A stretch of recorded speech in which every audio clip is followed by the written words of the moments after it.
Rita, nice to meet you. I come from China, and my question is the following. What do you think about the importance of women in future research? You know, if I understood your question, you have never to worry about this point, because it may change one day from the other. Now women can do what I could not do when I was a young woman like you are now. So you have not to worry, or women should not, the future may be very different from what we suspect it will be. So it is not important to believe, it is important always to act in a very ethical way, very rigorous, how you will behave, how you will face difficulty, how you will enjoy good moment, as it was for me. When you started research, which problem did you face because you were a woman? For women it was very difficult, almost impossible, to be a scientist or a social person and a good mother, good wife. Should they have no interest in being a professional worker, being women, they should be raised as future mother, wife and mother. I was against this idea. So I say I will never be neither a wife nor a mother. But I went to my way. So I did not decide I was not a scientist. I wanted to go with Albert Schweitzer to help against leprosy, which was very diffuse at the time in Africa. And I started medicine just to cure leprosy. Rita, what qualities do you think a scientist should have? I am not a scientist. I am more an artist than a scientist. My twin sister died, unfortunately, 8 years ago. Was a very twin, different from me, but excellent person and artist. My brother was a great architect. I do believe that I confront life not as a scientist, but as an artist. Never did forget that what's important in our life is to be perfectly correct, help as possible the other, never mind if you are a scientist or an artist. I do work a great deal for women in Africa, and they are very intelligent, but they have been always prevented from study by men who want to impose their own capacity, which is not better than women. Intelligence is equally well distributed between men and women, even if the approach of problem is different. I'm from Italy, and despite my young age, I already had to go abroad working. But I have the dream to come back in Italy and help my country with my job. So you think one day I can come back and work in Italy? Of course, you can do very well, because in Italy we have excellent people, top, really. We have no problem about intelligence. Italians are very intelligent. It's a gift from Italy and many other countries. So you can find, if you have any desire to know, you can come to see me in Rome if you want. Do you have any regrets of what you've done in your life? What, eh? About what you've done in your life, even though it's a really, you did really great things, but have you got still some regrets? No. Nothing? Never. Never? I don't care about living long, doesn't make any difference. I do believe I had good luck to discover the NGF. Life does not end with your death. What it will survive to you is the way how you send program to other people. I mean, immortality is not your body, which of course is going to die too. I didn't care about dying, because what is important is the message that you give to other people. This is immortality of human being. So when you discovered first NGF, yes, were you thinking that it would have come to have such a big importance in all the possible No, fields? I knew it was very important against the dogma of the time. I was against dogma, and I said, no, we are not programmed like an insect, because everything changes depending on the environment, if good or bad. The race do not exist, the races, unfortunately, exist. The death of people, 6 million women of Jewish people die, because not they are of inferior race. Einstein certainly, nobody would think that is inferior race. He's a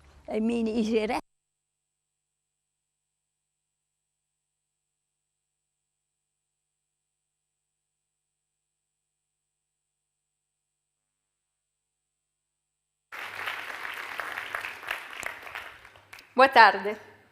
Bem-vindos. Good afternoon. And welcome to the our event, Evolving Emotions, Getting a Feel for the World. We are really excited tonight for the return of the our event in the Champalimaud main auditorium. R, Respire Conosco, is a brainchild of a group of researchers and science communicators at the Champalimaud Center for the Unknown. Throughout more than 10 years of activity, producing over 40 events, including 2 online, R has brought together scientists and the general public with the goal of sharing science with everyone, to foster creativity, and to encourage critical thinking in society. This special event is being organized in partnership with Brain Circle Italia, a non-profit association that, under the aegis of the Italian Nobel Prize Rita Levi-Montalcini, that we saw on the video, has the goal to disseminate neuroscientific research. The event is part of the Brain Forum, Emotions Brain Forum, a series of events celebrating women in science. And we are honored today to have here with us the founder and president of Brain Circle Italia, Viviana Kassam, who will share her words with us later tonight. Now, my name is Cecilia Mezzera, and I work here at the Champalimaud Foundation as a neuroscientist for a few years.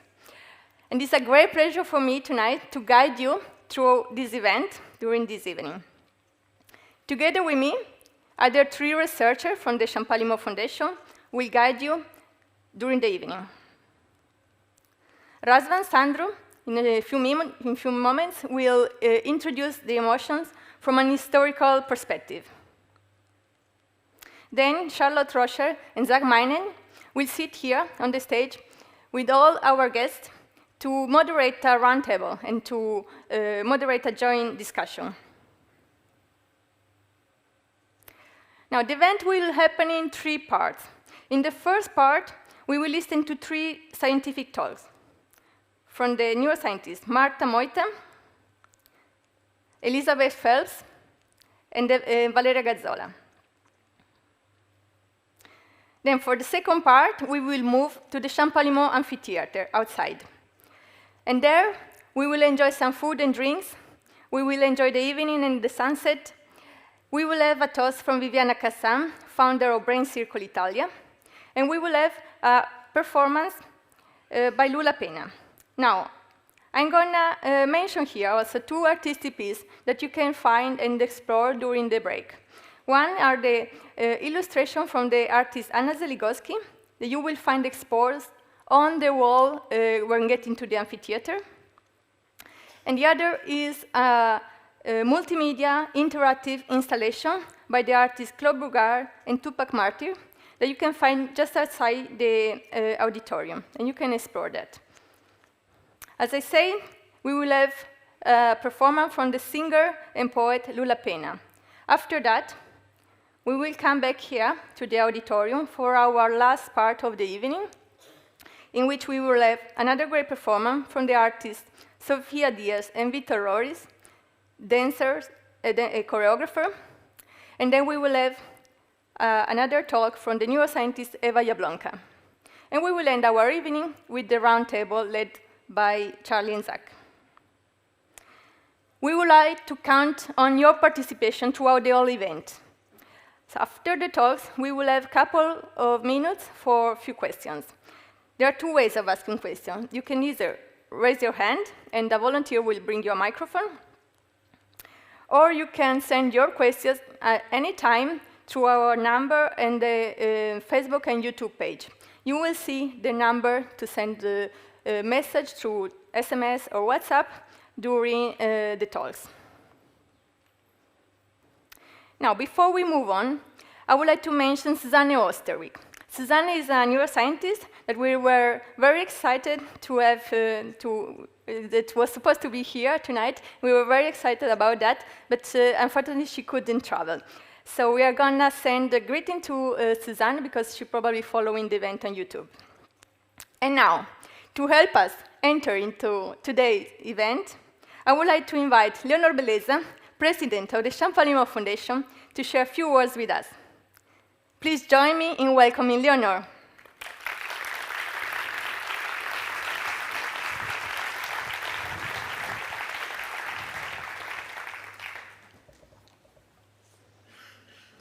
Good evening.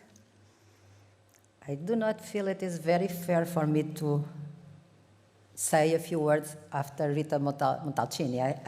I guess she said everything there is to say. Anyway, I am pleased to welcome Anar event back to the Champalimaud Foundation. Living through these COVID years, it is clear that we have all missed many things, both in our personal and professional lives. As an institution built for science and scientists, Champalimaud Foundation has always thrived on the live details, live debate between thinkers and innovators. Try as we might, I feel that we can never truly capture the excitement of these interactions when we do everything online. And so, I could not be more pleased to welcome you all here today.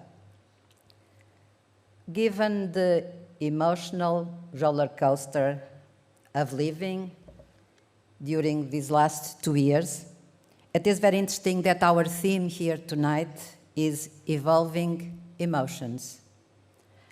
As we are an institution with a focus on neuroscience, this topic would in any circumstance be very important for us. But this particular meeting is made even more interesting by the partnership that AR has formed with Brain Circle Italia as part of the Emotions Brain Forum series.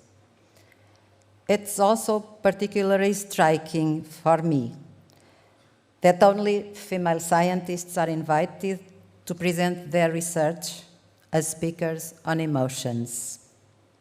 Are women really rational enough to understand, debate, and dominate emotions? Viviana, I am echoing some of your words yesterday in the evening. You were partly telling my story. I could never overcome the fact that when I graduated from law school many, many years ago, I was not allowed to contemplate the possibility of becoming a judge. Indeed, the Portuguese law then still considered that only men were fit for that purpose. Women could not, so ran the official thinking, be rational about their emotions. They would then, we would then, be prone to manipulation and error. Partly, the feeling of being denied what my male colleagues were entitled to drove me to the awareness of what we now call gender inequalities. Not only have I stood up for women's rights ever since, I also was privileged to have had the possibility of repeatedly participating in legal changes and even worked professionally on these issues. At some point around the early 80s, I even presented the first program on the Portuguese TV on equality for women. In education and science, much is still there to be done related to the presence of girls and women in STEM, science, technology, engineering, mathematics. This is one of many historical relics that are still prevalent throughout science and society.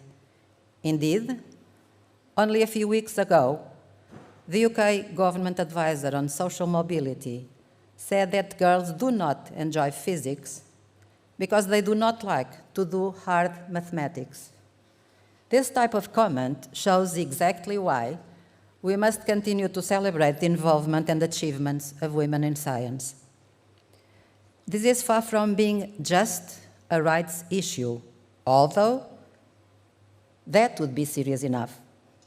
The worst is how the absence of gender thinking in science has been leading to an absence of the understanding of how relevant issues of gender and sex are, mainly in the area of life sciences.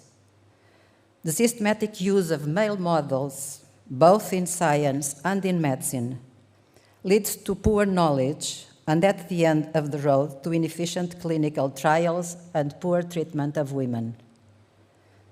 The US and European Union institutions have been insistent on the importance of this thinking, and we must in the Foundation be very attentive to gender and sex issues in our research and medicine. As Nature recently proclaimed, I quote, "Accounting for sex and gender makes for better science," unquote. I am happy I could take advantage of this occasion you so nicely placed in my hands to speak about this. And I am therefore delighted to welcome Viviana Kazam in her role as president of Brain Circle Italia, under the inspiration of Rita Montalcini. Viviana has an extraordinary career in many aspects. She has boosted knowledge and awareness of advanced scientific research, as well as made a strong impact on women's issues. She has been widely recognized for her work and has received, among other prizes, the Women of Europe Award. Viviana, when you were yesterday explaining to some of us how you decided to give the floor to women scientists in this initiative, I felt I was listening to my music.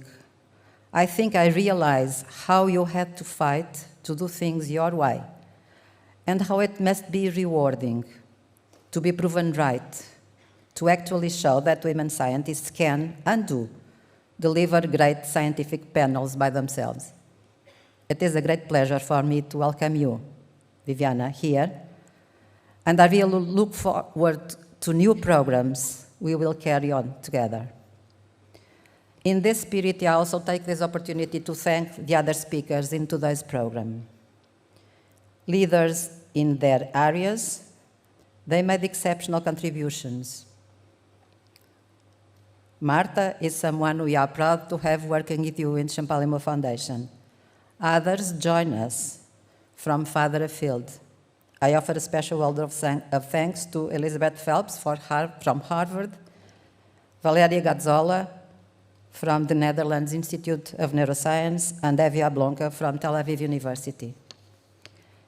In coming to Champalimaud Foundation for this event, you have come to a place which aims, above all, to find new ways of understanding the biological world and using the understanding for the benefit of people. Actually, we believe it is very much in our identity to have our scientists and medical professionals working together in the same spaces, in the same center. We value very much the fundamental research our researchers do in this place. We value exactly the same way the work our medical doctors and other professionals carry treating patients, and especially we value the work they succeed in doing together. We look at that very much as our identity. We want what generally are two worlds apart to some extent become one world on which everyone works together to find new knowledge and, when possible, with it, to better prevent and treat disease. Here in this center, we are committed to advancing standards of care in cancer. It is the other area we deal with. As you arrived today, you will have seen the newest part of our complex, a new building, which is called the Boton Champalimaud Pancreatic Cancer Center. It is the result of a special donation by a Spanish couple, and it is the first center anywhere dedicated solely to advancing the standard of care for the terrible disease that cancer in the pancreas still is. The choice to focus on this difficult area matches the DNA of Champalimaud Foundation, to go to the hardest battles in the fight against cancer. we approach the coming years with optimism that we play a part in changing the prospects for pancreatic cancer patients. Alongside oncology, as you know, we have a strong focus on the area of neuroscience. Our neuroscience work represents one of the most important and long-standing pillars of our organization. Many of the leading figures who joined us in our early days continue to be with us today. Zach Minen, Joe Patton, and Marta Moita have been and continue to be hugely important in our Champalimau research structure, and I am grateful that they play such an important role in today's event. As always, we do not wish to dwell for too long on past successes, and instead we look to the future. And for us, this future will focus ever more strongly on the development and application of artificial intelligence in biomedical science. The next phase of our work will involve a new center, which will develop the therapeutic use of AI and deep learning, and will, of course, be led by our neuroscience program. It's 7,000 square meters. Will be located in another existing building facing both the river and our pancreatic cancer center. It will house labs, teaching areas, space for startups, and clinical activity. And it will count on researchers and medical doctors, as with everything we are involved in. The main objective will be the use of software in the prevention and treatment of neurodegenerative and psychiatric diseases. I cannot not tell you that, like 1.5 years ago, we were ranked by Nature as 4th NGO institution dealing with life sciences in the world in the use of artificial intelligence. We were quite surprised. But we are trying to capitalize on that. I am sure that we all agree on the importance that AI has to shape not only our work in the future, but the way we live our lives. This is clearly an important horizon for us all. But even as we explore these exciting new areas, we should be mindful of two important lessons. The first is the reminder that all of us, men and women, have the capacity to drive the innovations that will shape the societies of the future. The second is that we must be aware that algorithms are risky instruments regarding the bias they may carry along. Also, regarding gender, and so require from us specific alerts. Finally, the relationship between science and art has always been one of interest to our foundation. I am delighted that the art team recognize and promote its relevance. So I am sure that as we move through today's program, we may learn as much from the artistic parts of the evening as from scientific sessions. Both science and art have a role to play in the world we live in and the emotions we deal with. I wish you an evening full of knowledge and of wonder. Thank you.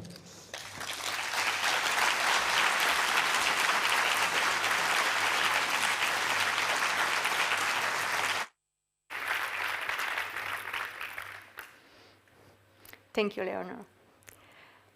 Now, I will give the floor to Razvan, who will introduce the evening and the topics that will be touched tonight from an historical perspective. Now, it might seem weird that in an event dedicated to women, where all our artists and speakers tonight will be women, now we have an introduction from a man. But actually, we thought that this is actually a nice way where we can show that only working together, men and women, we can address these kind of issues.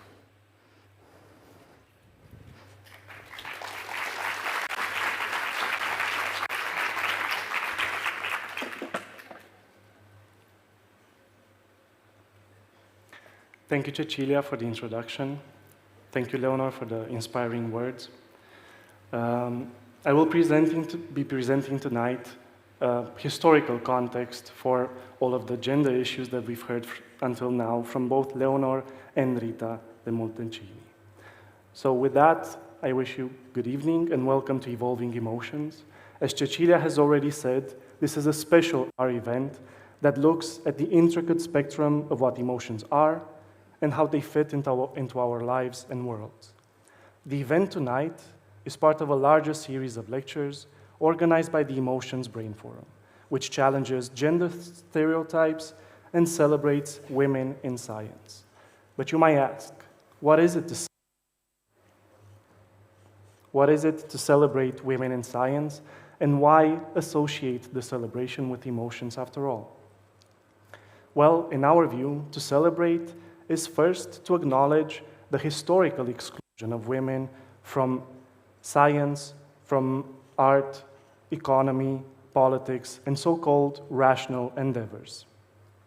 It is second to recognize and affirm the long history of their struggle to gain their rightful place within these so-called rational endeavors, and by doing that, to also reform knowledge in a positive manner. Within this tumultuous history, emotions have played a major role, both oppressive as well as liberatory. Finally, being reappropriated by female voices to promote alternative ways of thinking and inclusive ways of investigating. So please join me tonight on a short journey through the history of emotions. To start, let us first ask, how can it be that a phenomenon we are all so intimate with could have played a divisive and problematic role in our history? Myself, and probably many of you, are well familiar with the power cultural norms can have on our lives. How often did we not hear growing up that boys are technical and logical in thinking, while girls are empathetic and emotional? And how often have these sayings not affected the very course of our paths in life, from career to social relationships? I personally have often found myself at the intersection between these cultural norms and the objects of my own spontaneous curiosity, experiencing it often in a conflictual way, but in an ongoing dialogue, which also sparked my interest and defined the way I want to know the world, and to answer the question, how do we make sense of our world and of our roles in it? Emotions, as it turns out, have always played an important role in answering these questions. But what do we actually mean by emotions? The word emotion carries a lot of history behind it, just as complex and varied as the states it seeks to signify. If we were to zoom in on one of the multiple timelines, turn back the time and try to reconstruct the concept of emotions, we can see that the meaning we are more commonly familiar with today stems from the Latin emovere, meaning literally to be moved or to move, to be stirred up or agitated. This can be traced back even further on to the Greek concept of passions, coming from the verb paschein, meaning to be affected, touched, or transformed, which echoes one of the first documented investigations of emotions in the ancient world, namely that of Plato.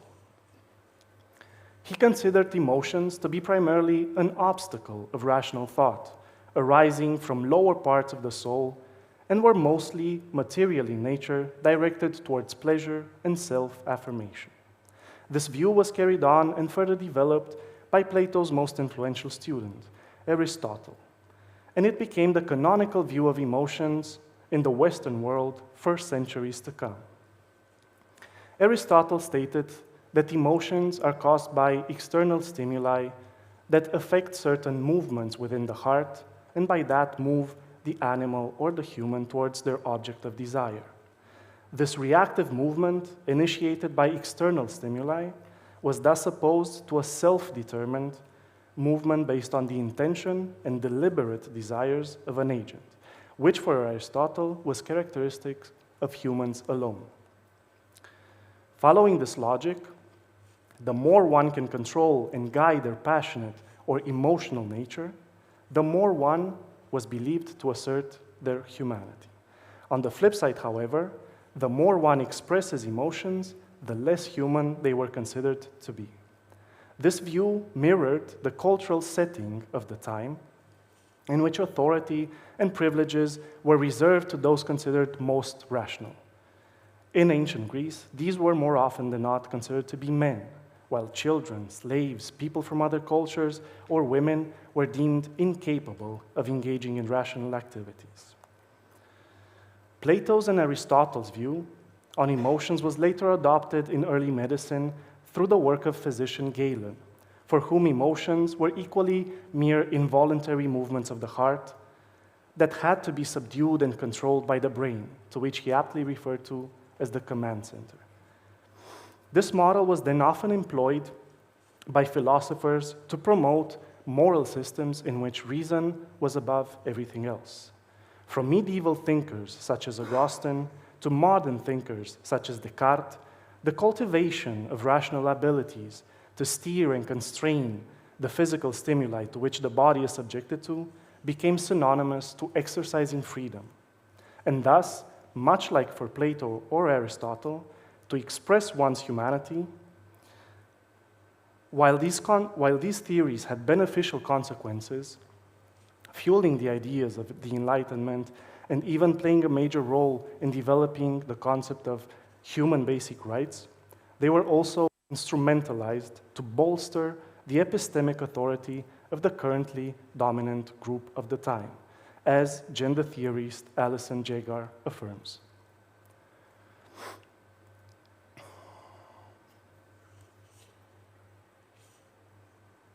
Due to this bias in ensuring the status quo of reason, other, more inclusive narratives on emotions from both the Western and the non-Western world went fairly unnoticed.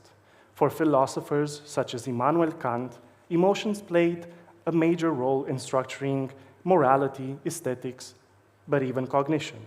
While for others, such as Herder, Novalis, or early psychologists such as Alexander Crichton, emotions were the very basis on which consciousness and reason itself arose.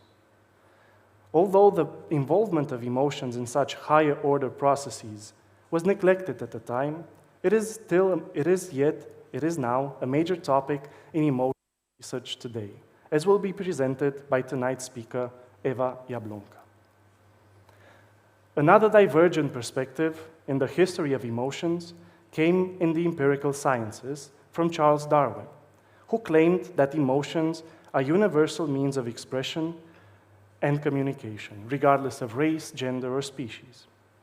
A view that deeply impacted current emotion research and about which tonight's speaker, Marta Moita, will tell us more, detailing the commonalities of emotional behaviors across a variety of species.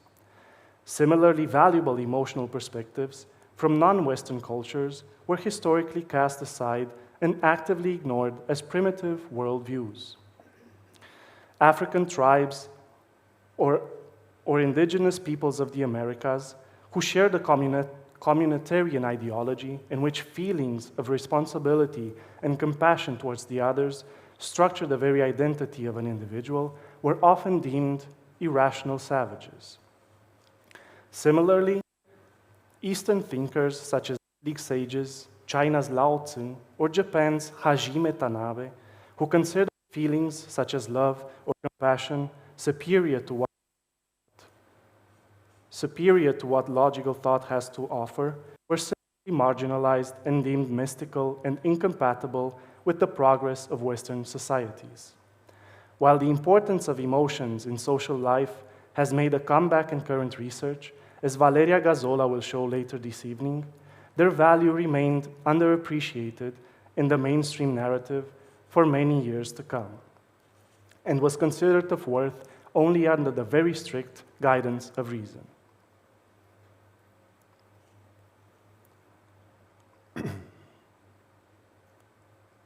This self-imposing rationalism was not confined to science or philosophy, but seeped into all aspects of life, from ballroom mannerism to art, which for centuries was driven by the ideal of rational universality. This attitude seeks to impose order within chaos and was recently criticized as the imposition of a male gaze, which reduces nature, events, and emotionality to an easily calculable harmony of proportions. Any rebellion against the canons of reason, such as Camille Claudel's passionate and vehement style in figurative sculpture, was quickly and easily dismissed as emotional disturbances. One of the favorite ways to designate emotional disturbance was the concept of hysteria, which paradoxically would also signal the start of the demise of the so-called emotional discrimination. Hysteria, a concept first employed by 19th century biologists and later adopted by Freudian psychoanalysis, describes a state of excessive vulnerability and emotional instability, which was said to make women more prone to illness than men, and was thus deemed a weakness. Despite this discriminatory usage of hysteria in its early stages, it was also reappropriated by early feminist theorists such as Juliet Mitchell around the 1960s. She considered hysteria to be a concept suitable to expose what oppression looked like. In her theories and others, hysteria showed how the patriarch discourse of the time forced women to repress emotional, epistemic, and psychological resources, often sparking a conflict between their self-image and the image imposed on them culturally.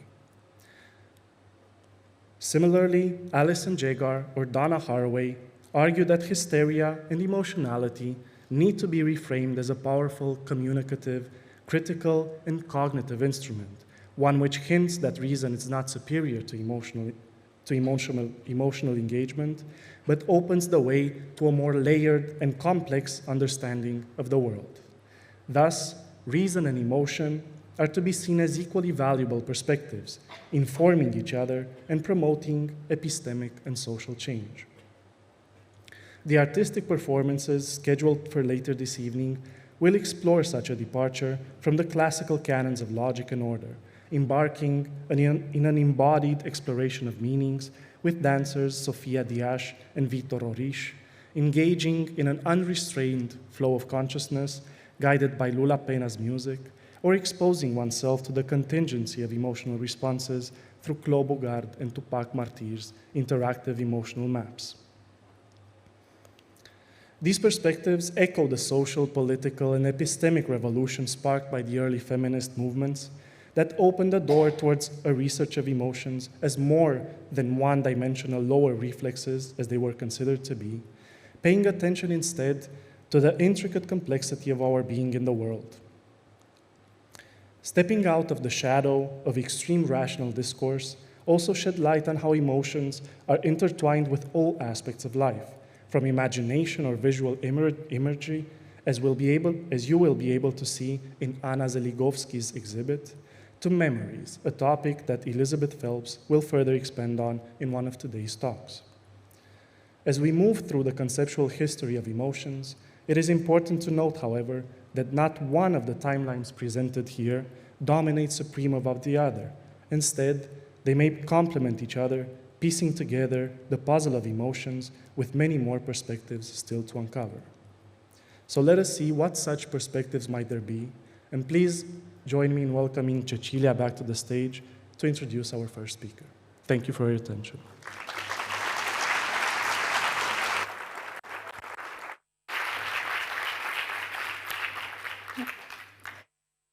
Thank you, Razvan, for the introduction.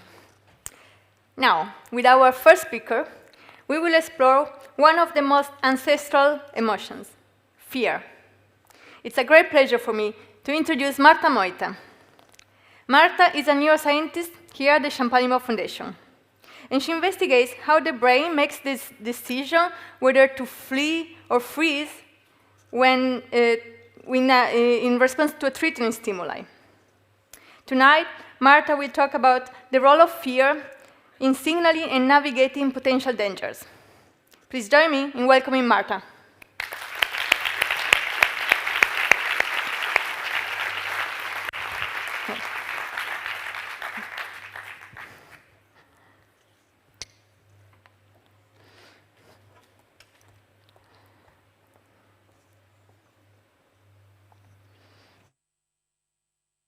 One hear me? Yeah, okay, this is too loud. Okay.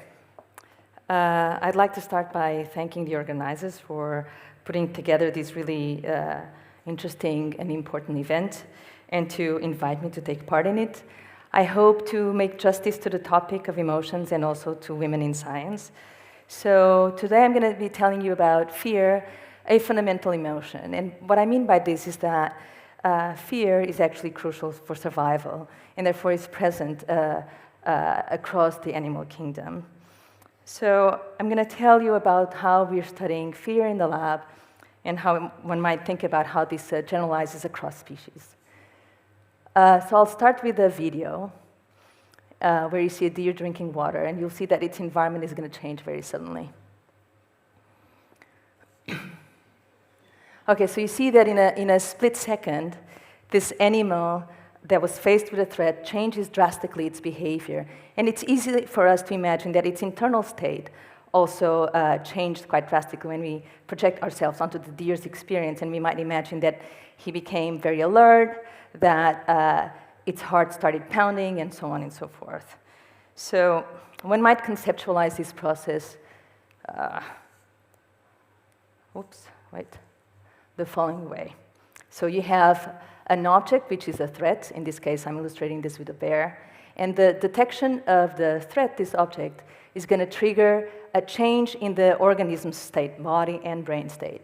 And that is the emotional state. And this state is going to promote a response that is hopefully going to mitigate the consequences of this encounter and improve the chances of survival. And in this case, I'm illustrating this as an escape response. Now, I guess this is how most people think about the sequence of events that lead to fear, which is you detect a threat, and then because you detect a threat, you become fearful, and because you're fearful, you'll escape.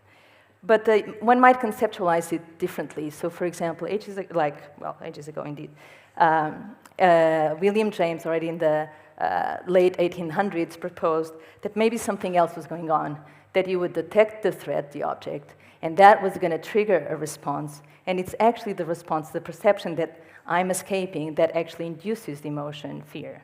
Okay, so nowadays, actually, different researchers approach the topic of emotion from different perspectives that include both this idea that the emotions serve a purpose of facilitating the way we deal with the environment. In the case of fear, it helps us deal with the threat, but also that emotions are constructs that rely on the appraisal of what's going on around us, the changes that those induce in our body, and how we construe the feeling or the emotion of fear. In this case, if there's a threat in the environment, that my heart starts pounding, I start running, I perceive that, and that's going to induce the emotion. And so you can take all of these approaches to study emotions. In my case, I'm going to talk to you about how the detection of an object is going to induce a change in the organism that is going to facilitate the way it deals with this threat by changing their behavior and internal state. Okay.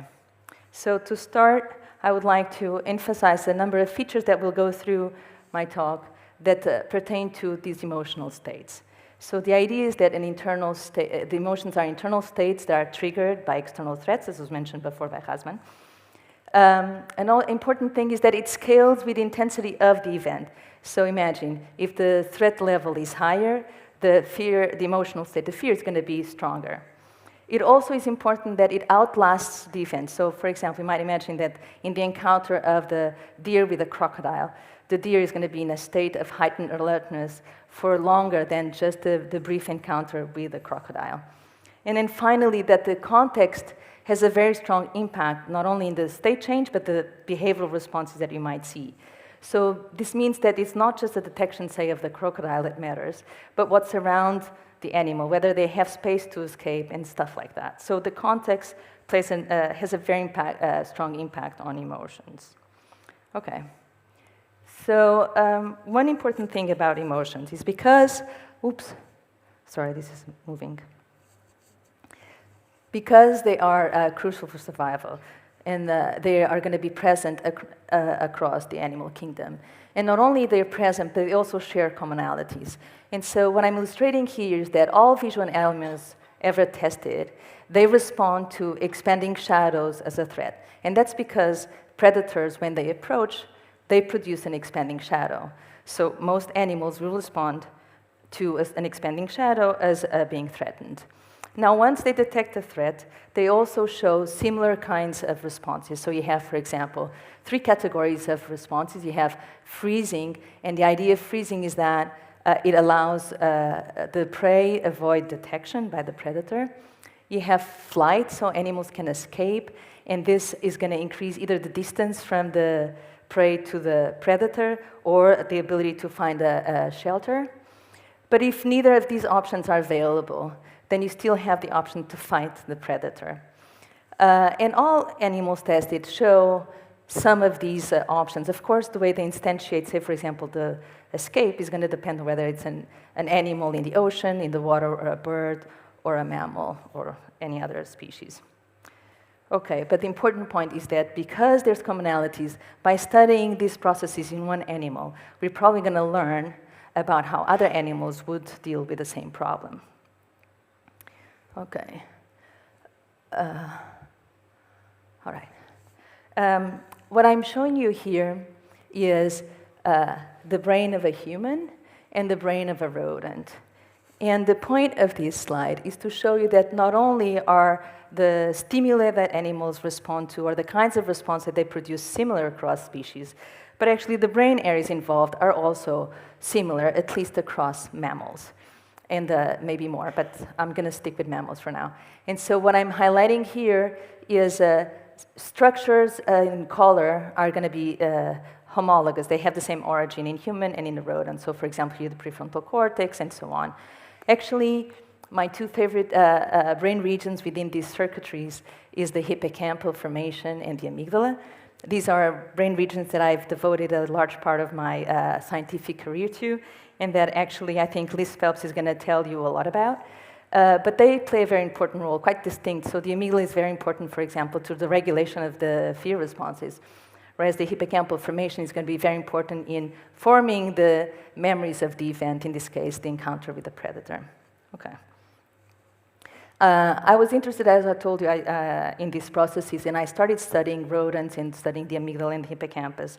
But more recently, I became interested in how distant animals with very different morphologies, very different bodies, very different brains, that occupy a very different niche, solve this problem, this same problem. And how could I learn from these other animals and see to what extent I can push this idea that things are generalized?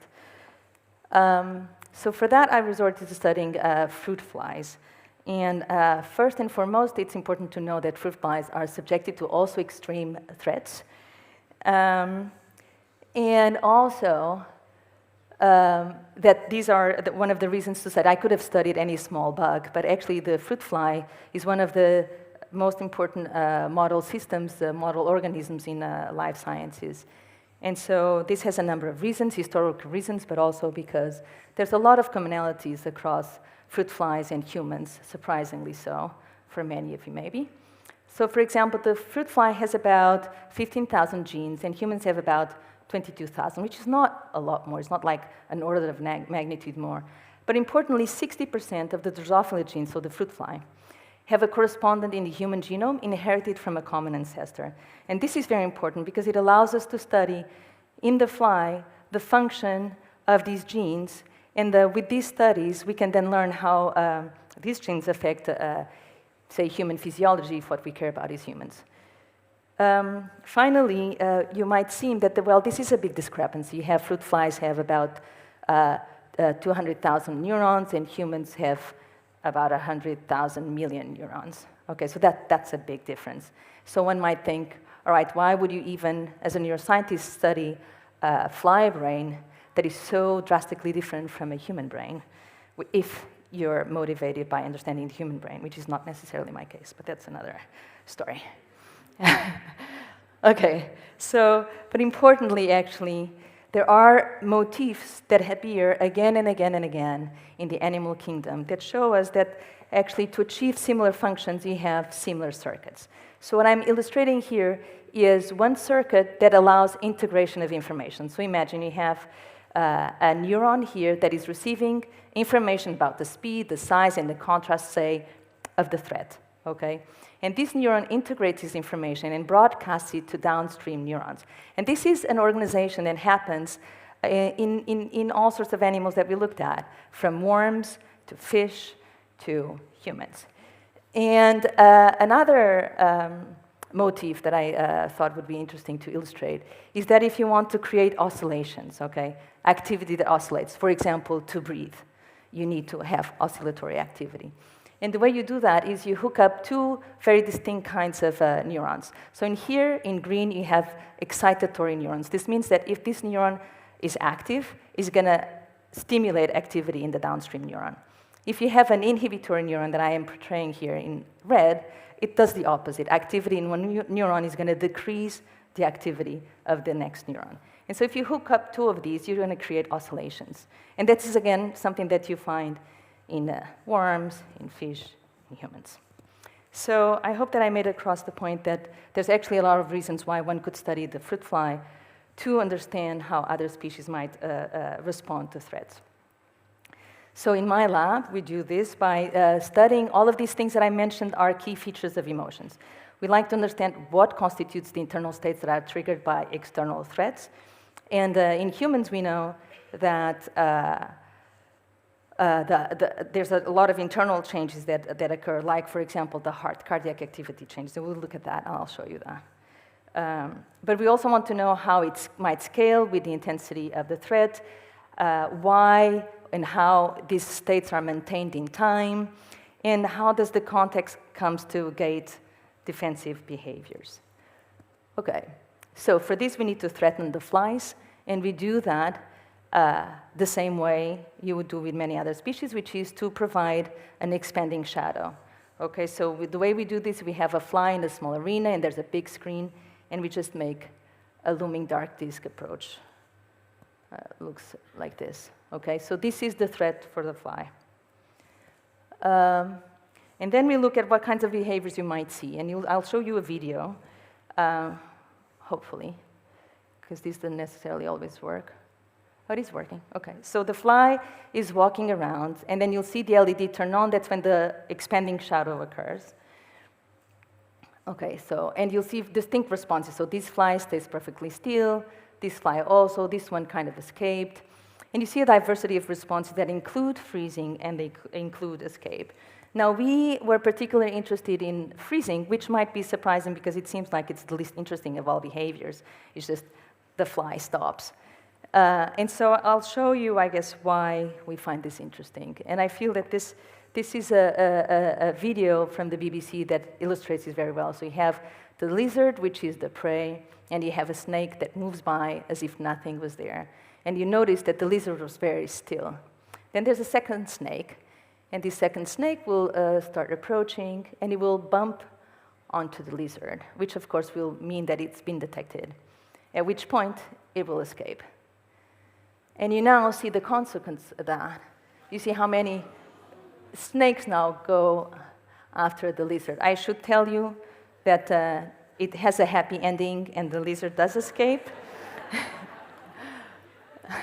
But the point is really to show that freezing is very adaptive, and that really allows animals to avoid detection because they stay still. And most predators use movement to detect their prey.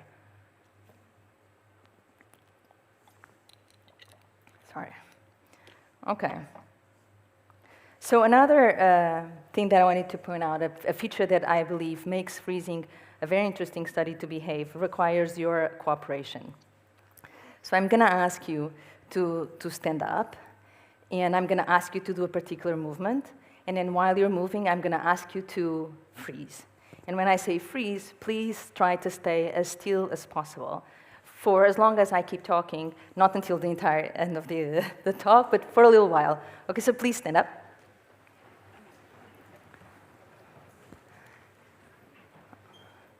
All right. And I just want you to do a simple movement that requires a little bit of effort. It's just go like this, okay? All right.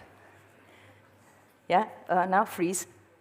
No, freeze. No, freeze. Some people are not freezing, freeze. So don't move. So I want you to stay still for a little bit while I talk. And the point that I want to make is that freezing in psychology and many other disciplines, is seen as a passive defensive response, okay, to threats. And that escapes corresponds to a active response to threat. This is very distracting to see everyone freezing, actually. I wasn't expecting that. And this notion of active versus passive coping strategies with threat has led to the society at large to see freezing as a non-response, okay? And this has actually a lot of implications in our society. You can now relax. I hope that you felt that while you were standing still, you were not responding. You were effortfully trying to stay still. So freezing is a very active behavior that involves the suppression of movement, and it involves the activity of many brain regions, and it's energetically costly. Okay, so we're interested in freezing, and we know now that flies freeze.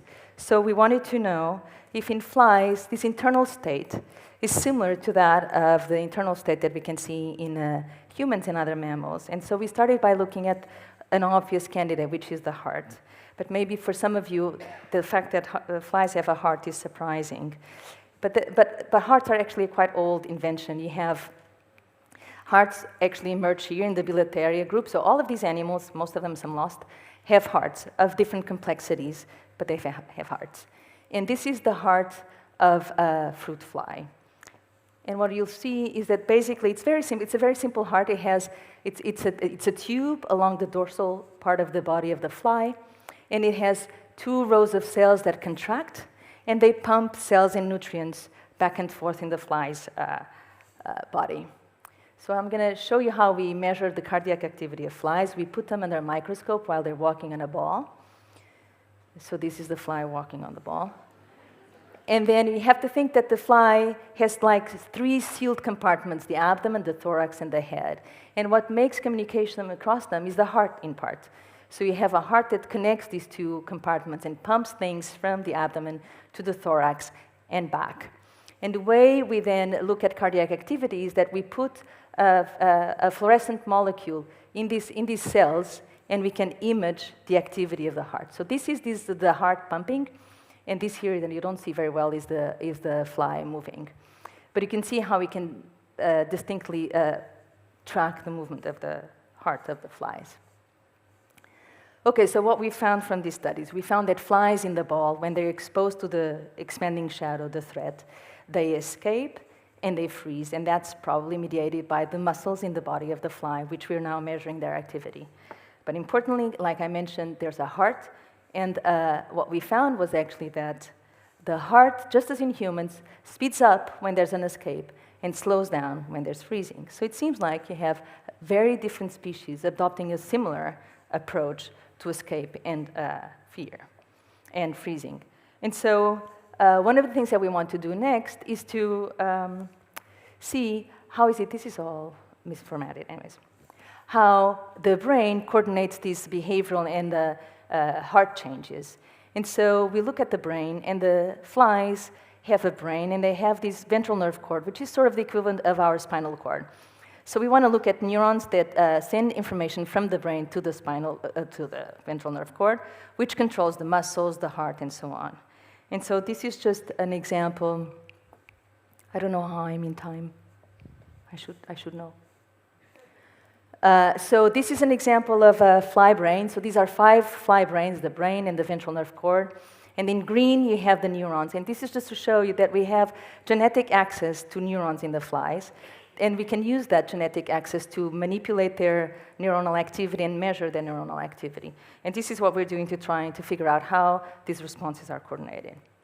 Okay, but we wanted to see whether in flies, these internal states also scale with the level of threat. So this is just, we've done a simple experiment where you can see what we've done was we manipulated the level of threat. And what we've done was to have an expanding shadow that moves fast and an expanding shadow that moves slowly. And what you can see in this graph is the fraction of flies that freeze. And here is the time of the experiment. Here is the first 5 minutes. We don't provide any kind of stimulus. The flies are walking around. And for each dashed line, is an expanding shadow presentation. And you can see that the flies exposed to the faster shadow are going to freeze more than the flies that are exposed to the slow expanding shadow. So this tells us that indeed in flies it's also scaling the strength of the response and the level of threat. We wanted to know whether the state outlasts the event. And so what we've done was a similar experiment, but now we stop providing the looming shadows. So basically we have the flies walking around, we provide 5 expanding shadows, and then we stop and we see how flies react. And you can see that still by 5 minutes after the beginning of the threat, you still have a substantial fraction of flies, about 30%, that are still freezing. So flies freeze for minutes on end after the threat. So this is an outlasting thing. And this is, I'm almost going to finish. I'm on red. So what does that mean? Okay, so we also wanted to show that it depends on the context. And so we know, and particularly women, if you walk at night alone, you oftentimes feel threatened. But if you are accompanied and there's people around, oops, sorry. Now I got distracted because of the time, because I thought it was going to be there, not here. They are accompanied, then you feel less threatened. And that's also true in many animals, that there's what's called safety in numbers. So we wanted to see if that was true in flies. And so we basically have flies, a group of flies walking around, and we expose them to the threat. And you can see here that if you have a single fly, there's more freezing than if you have 5 or if you have 10, showing again that flies modulate their defensive behaviors by the social environment. So I just wanted to finish by stating that indeed there's internal states that are triggered by external events, that they scale with the intensity of the event. The state outlasts the event, and it depends on context. And I just wanted to end with a small consideration, which is we started talking about how the object triggers an emotion that facilitates a response, but we think this is actually part of a cycle. And the response itself can feed back onto the emotional state. And then also, because you now change the emotional state, you're going to again affect the response. And finally, you have a new emotion. And actually, the emotion can change the object, because if you're now far from the threat, the object itself has changed. So this is a very complex loop. And I apologize for having taken too long. This is the people that I wanted to thank, and I'm going to stop here.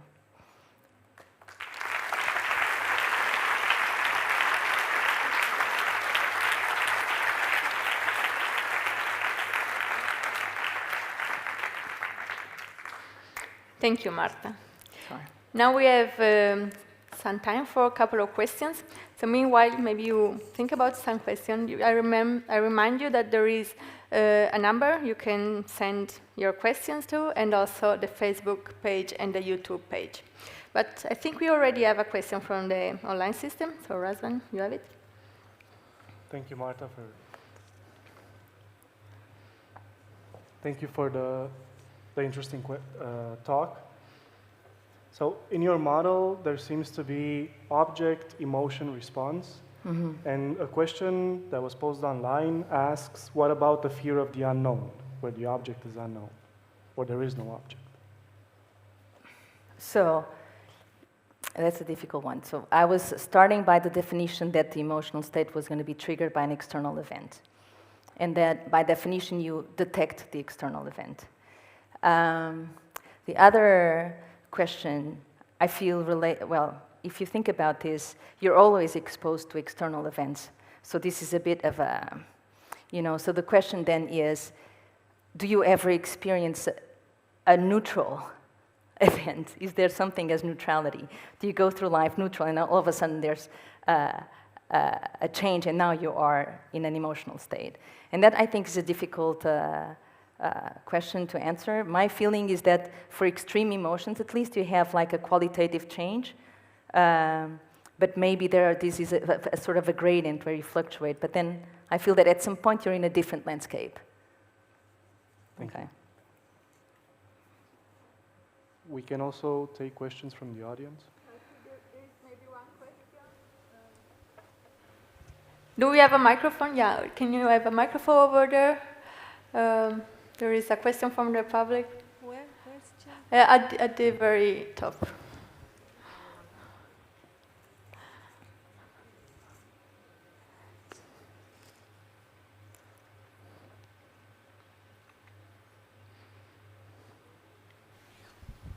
Good evening. I have a question. Why do the animals tend to freeze more when the looming shadow is quicker?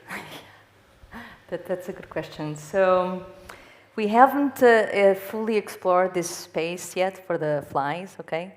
There's actually a study in mice that would suggest that the more important feature to decide whether you should escape or freeze is whether you have a looming stimulus or a translational. So the idea being that if it's translational, you haven't been detected yet, and then once you're detected, it looms on you, okay?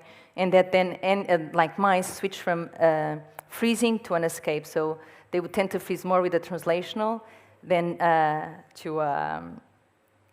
to a looming stimulus. Now, the thing is that here, we're doing repeated looming stimulations if you have like multiple attempts from the predator to get at you. And so actually, at the beginning, they don't freeze as much. And I think in terms of the speed, I feel that it has more to do with you have more flies responding, whether it's an escape or freezing, but we haven't looked at that carefully yet.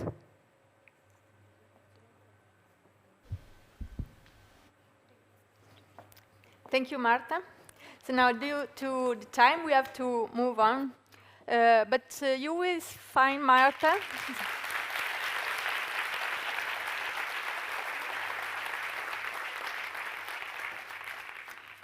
You will also find Marta in the amphitheater during the break. I'm sure she will be happy to answer more questions. And now we will explore the intersection between emotions and memories. It's a great pleasure for me to introduce our second speaker, Elizabeth Phelps.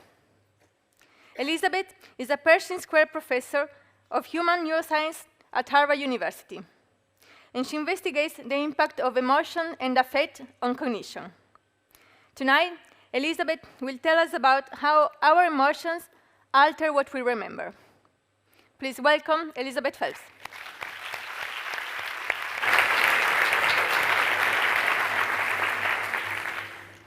So thank you for the introduction, and thank you for having me in this beautiful location at this historic event of Women in Science. When Viviana invited me, I was like, Women in Science? I have to be there.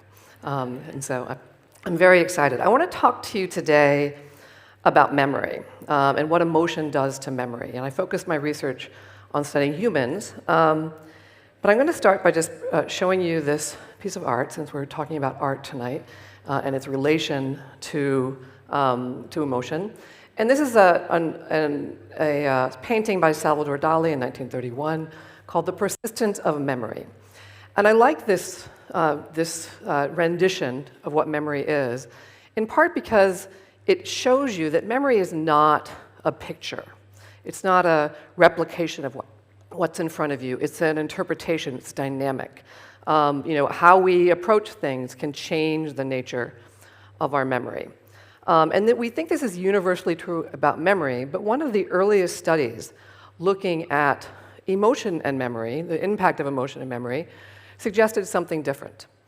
It talked about the idea of flashbulb memories. And this was work by two scientists, Brown and Kulik, who were at Harvard University.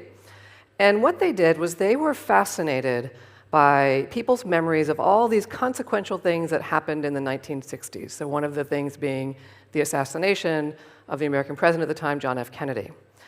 And they said that these types of memories for highly emotional events seem to differ somewhat from the memories we have for more mundane events. They said these consequential, arousing, surprising events resulted in these detailed, vivid, veridical memories as if the brain took a picture of the event with a flashbulb, and that's how they came up with the term flashbulb memory. And if you read early science papers, sometimes they're a little more interesting than older science papers. So they actually put their own flashbulb memories in the paper. This is the memory for Kulik, talking about he was seated in a 6th grade music class. He heard over the intercom the president was shot.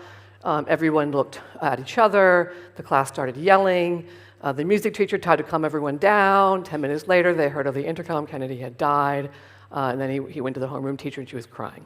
So again, very vivid, very detailed, the kind of detail you wouldn't necessarily expect in a memory for a more mundane event. And for a long time, researchers thought this was exactly what happened with emotion. It was like you took a picture. Your memories were these veridical images of that motion. It was sort of printed in time in your brain. But when people started to look a little bit more at the qualities of these memories, they found that it wasn't quite like that. And so since 1977, several investigators, including myself, have looked at how these flashbulb memories may change over time. And the main thing we find is they differ in the confidence and the accuracy. So one study that we did, I was in New York City at the time of 9/11, and so we organized, right within the attack, we brought in a consortium of memory researchers from around the country, the United States, and also some in Europe. And we got people to tell us their memories of how they heard about the attack. 2 weeks after the attack, we then measured their memories a year later, 3 years later, and 10 years later. And what we found was, we couldn't actually know what individuals actually experienced. All we could know is, did their memory change over time? And so what we found is about 40 to 50% of the details of the memories that people gave us were different after a year. And there was one study where they compared details of memories for the attack of 9/11 and a more mundane event, and they found that this inconsistency in details of memories was the same for memories for 9/11 versus memories for more mundane events. How they differed is people were highly confident their flashbulb memories were right. So I was in New York that day. I remember the towers falling. I could give you a long story about exactly what I was doing. I feel like my memory is 100% correct, but my science tells me it's not. So, how does emotion change memory? What does it do to create the dynamic nature of memory? We know these memories are different somehow, but how are they different? To get at this question, we look at the neuroscience of the interaction of emotion and memory. And I'm going to highlight here the amygdala that Marta mentioned. The amygdala is a brain region that we know responds to things in the environment that are salient or important. And what I've plotted here looks a little bit like sort of the map of the trains coming into Grand Central Station in New York City. But what it is the connectivity map of the amygdala. So the amygdala is sort of ideally situated in the brain to take information about the emotional salience of events and then modulate other brain regions to prioritize processing of information that might be important, things that evoke an emotional response in you. And so when we think about the role of the brain in how emotion changes memory, we have to remember memory is not sort of a one-shot thing. Memory is a process. And so we take information in. We call that encoding. We then store that information. We retain that information for a period of time. And then at a later time, you retrieve that information. So I want to look at each stage of memory and talk about what we know about how emotion might change processing at that stage. So we start with encoding. And here I want to start by talking about the amygdala's interaction with brain regions that process sensory information. So the amygdala has reciprocal connections with early visual cortical areas and other sensory areas as well. And if you showed somebody an emotional face, for instance, or a neutral face, you'd see more activity in early visual regions for the emotional face, unless you had damage to the amygdala, in which case you would not. So this suggests this pathway where the amygdala gets information about the emotional salience of an event very early on, and then perhaps modulates visual processing from that point. So what types of things does the early visual cortex do? So here's my class participation part of the lecture. The lines here are tilting right or left. Someone just yell it out. Thank you. How about this one? So what's different between these two? It should have been a little harder for you to say right than left. And what I've varied here is contrast. Contrast is a very early visual feature. It's necessary to detect things like edges and lines, the kinds of things that come together to form our perceptions of objects and events. And this is one of the things the early visual cortex does. And what we did was we flashed people faces prior to trying to detect contrast, the orientation of lines. And if I flashed you with a face like this, you might need about this much contrast to tell me the orientation. But if I flash a face like this that says there's something fearful out there, you need less contrast to be able to tell me the orientation. So this suggests to us that one of the things emotion does very early on in processing stimuli is it aids attention and perception that can lead to enhanced perception of some details. You really just see them better. But emotion also has another consequence on perception and attention. This is a region called the parietal cortex. The parietal cortex is important for shifting emotion, for looking at one thing and then deciding to attend to something else. So you can look to the left, but if something important is going on over here, I want to then look to the right. And the parietal cortex enables you to move your attention around voluntarily. What happens when you see something like this? So imagine you're driving down the highway and there's a car accident. Now, it could even be on the other side of the road. There's no blockage on your side of the road. But what people tend to do is when the car accident's there, they slow down. They slow down, they stare at the car accident. Now there's a traffic jam behind you, even though there's no blockage in the road. And this is because emotion captures our attention. When something is emotional is flashed, what happens is this region of the brain that is necessary to focus your attention on what you should be doing, which is driving, shows less activity. It makes it harder to attend to other events in the environment. So emotion also captures attention, and this results in impaired perception of the other details that are out there. So I'll go back to my example of 9/11. Imagine you're there that day. You see the tower on fire. You might perceive some of these details, these central details, very well, even better than something that's not emotional. But you're likely to miss other details that you might be looking at if it wasn't a highly emotional event. Okay, I want to move on to the second stage of memory, which is retention. We tend to think of retention as this sort of passive period of time where nothing's going on, but actually in your brain, a lot is happening. There are synaptic changes that are occurring over time that create that memory, that is the formation of that memory. We call this process consolidation. And as Marta mentioned, the hippocampus is the brain region that's most involved in our memories. If you have damage to this region, you have poor memory. It's one of the regions that's influenced, that's damaged early in Alzheimer's disease, which is why one of the first symptoms is poor memory. But what happens when something's emotional? It often will evoke an arousal response. Much like freezing, you have changes in heart rate, things like that, and the release of stress hormones. And there's been a lot of work in rodents and some in humans showing that when there is an arousal response, when stress hormones are released, the amygdala modulates the hippocampus to enhance the storage or consolidation of the emotional events. So what does this look like if you're looking at emotional information? So imagine I showed you a picture like this, a nice little picnic in the park, or a picture like this, a airplane crash. And then later on, I said, do you remember seeing these pictures before? I showed you some that you saw before, some that you did not. And what you'll see is, immediately, you're going to remember almost all of those pictures. Visual memory is very good. If I wait 24 hours, we're going to see for the more neutral pictures, the more mundane events, what is sort of the most reliable effect in memory is that memory decays over time. But for the highly emotional scenes, what we see is memory persists. You don't see the same rate of forgetting. So emotion and arousal in particular enhances the retention, the consolidation of emotional events. So to go back to our example, so now I've experienced an event like this. I have taken in,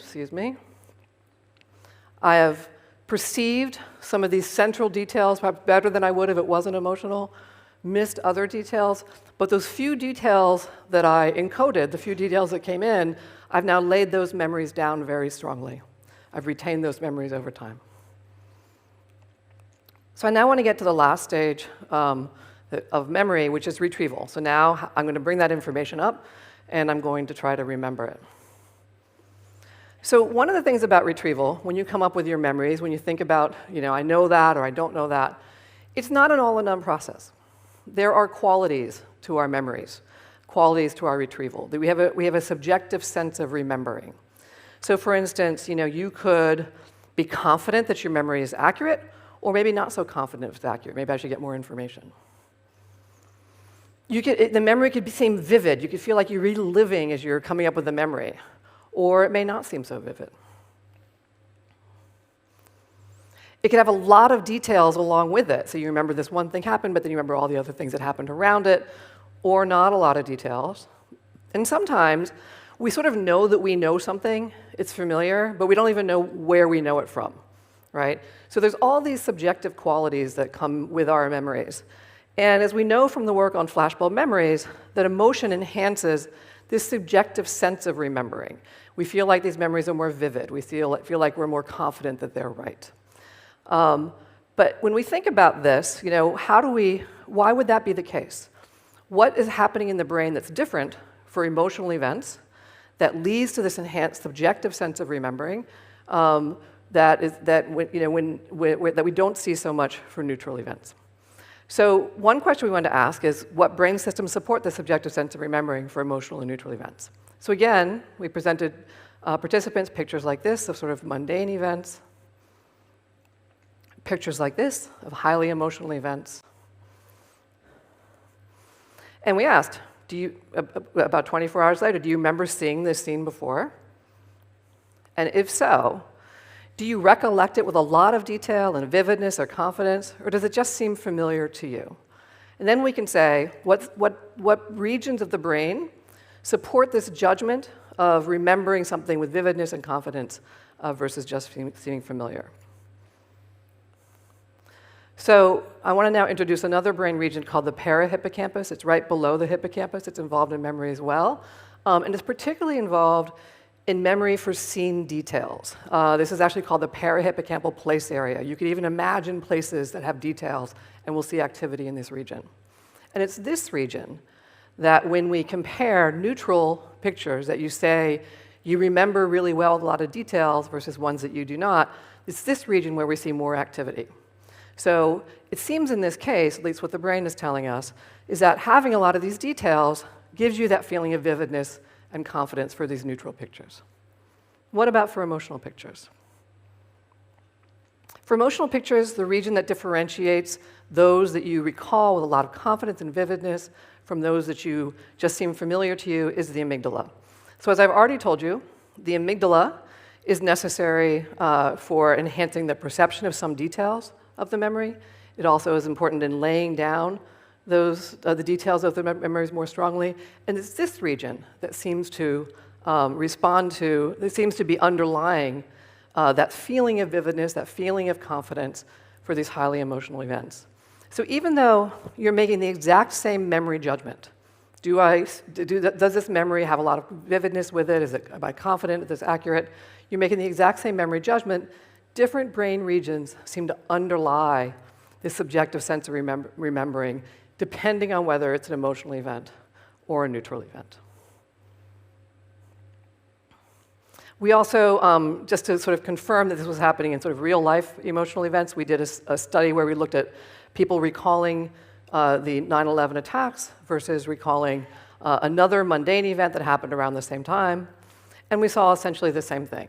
As confidence in your memories from the 9/11 attack went up relative to other memories, so did your activity in the amygdala, and then we saw a decrease in activity in the parahippocampus. So just to go back to my event, so initially I am perceiving aspects of this event better and missing other contextual details. Those details that I encode get laid down more strongly. So now I have some very strong memories for a few details, and that's underlying this enhanced sense of vividness and confidence, even for details that weren't initially encoded correctly. So this is just what I've told you. Emotion enhances encoding of some details, but impairs encoding of other details. Details that are encoded are likely retained due to the impact of arousal and consolidation. And the strong, vivid memories for a few details underlie the enhanced subjective sense of remembering and confidence in accuracy for emotional events. But that's not the end of the story. So, I gave you sort of a timeline of 3 things that happen. You encode something, you retain it, you retrieve it. But we all know we retrieve memories multiple times, especially things for emotional events. They come up in our minds, they pop up, we can't stop thinking about them sometimes. And so what happens later? Well, when we retrieve memories again, they can change. So about 20 years after the first, the persistence of memory was created, Dali created a second piece called the disintegration of the persistence of memory. And in this, he has little pieces of information that seem to break apart. We all know that memories change over time, that we forget things over time, but they also can be recombined. They can be changed as we retrieve things over and over. And the way this works in the brain is a process called reconsolidation.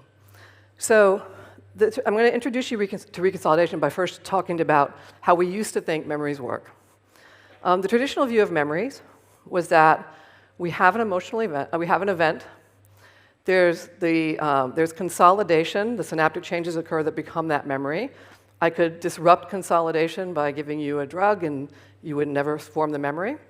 But initially it was thought once a memory is stored, it's there in your brain. When you retrieve that memory, you take it out like it's a file coming out of a file drawer, then you put it back, and then you take it out again the next time you retrieve it. About 2 decades ago, there was a reinvigoration of an alternative view of memory. And this view is called the reconsolidation view. And so this suggests that when you learn something, you have an initial consolidation period, the memory gets stored in your mind. When you retrieve that memory, however, it has to undergo, some of the time, it undergoes an additional consolidation period. This additional consolidation period now is another opportunity to change that memory. So if you think about why would we have this multiple consolidations of an event, there's really 2 hypothesized reasons for this. One, it strengthens the memory. By having multiple consolidations, you can make the memory stronger. You might retrieve emotional memories more and reconsolidate them more, making the memory somewhat stronger. But also, it provides an opportunity to change the memory. Information at the time of retrieval may be relevant for that future use of the memory. And so now that information can get integrated into the original memory. So this can underlie the dynamic nature of memory.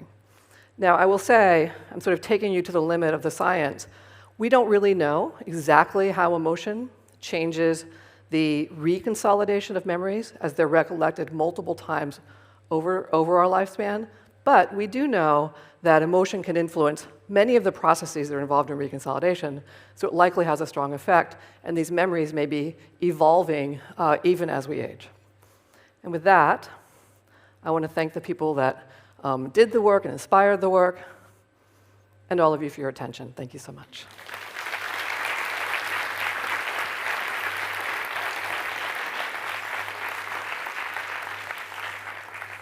Thank you, Elizabeth. Thank you for the interesting talk. So we received, again, many questions from the online system. Yes. So also think about if you have some question, you just raise your hand, and we can start from a question from Razvan. Thank you, Liz.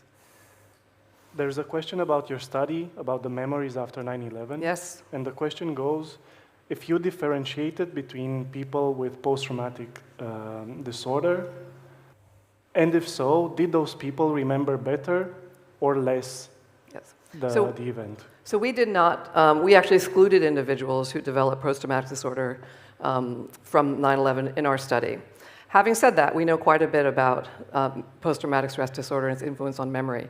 And what we find, obviously post-traumatic stress disorder is a disorder where you sort of reflexively, these memories come up over and over again, continuing to create stress in the individual, and you can't seem to control it.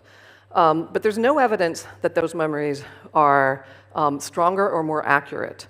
In fact, these memories tend to be rather generalized at times, right? And so we know that post-traumatic stress disorder, at least in the long term, actually can impair memory. All the stress hormones that are involved can impair memory function. So it's not the case that if you have a memory where you develop post-traumatic stress disorder, it actually is more accurate than somebody who did not. In fact, it could be even slightly less accurate. Yes, we have a question in the audience. Yeah, microphone is arriving.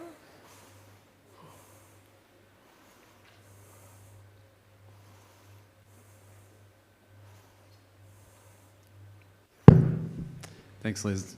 Really nice talk. I have a very high-level question, Sure. and that is, do you view this kind of rewriting of memories as a feature or a bug? Is this something that serves some purpose, Yes. or is it a kind of failure of our memory I think it's a systems? feature. I think, memory was not made for the courtroom, right? There's a lot of work on law and neuroscience and, how we want memory to be accurate, but that's not the function of memory. Your memory is to guide your future actions, right? To be able to use your past to guide your future actions. It should be the case that information that's available at the time of retrieval can be incorporated into your memory because that's relevant to the function of the memory, which is to guide your future actions. The downside is, it may not be as accurate a representation of the initial event. And so in the courtroom, that's a bad thing. But that's not the function of memory, unless you're a lawyer. So. Well, we are receiving many questions, and also I see many hands raised, but unfortunately we have to move on. But I invite you to talk with Elizabeth during the break in the amphitheater to discuss more about this very interesting topic.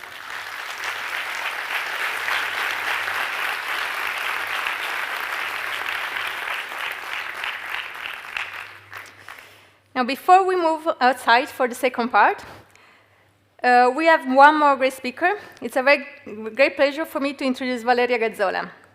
Valeria is an associate professor at the University of Amsterdam, where she studies the brain regions that are associated with the prosocial behaviors and empathy. And tonight, Valeria will tell us about how emotions regulate social interactions and empathic interaction. Please join me in welcoming Valeria.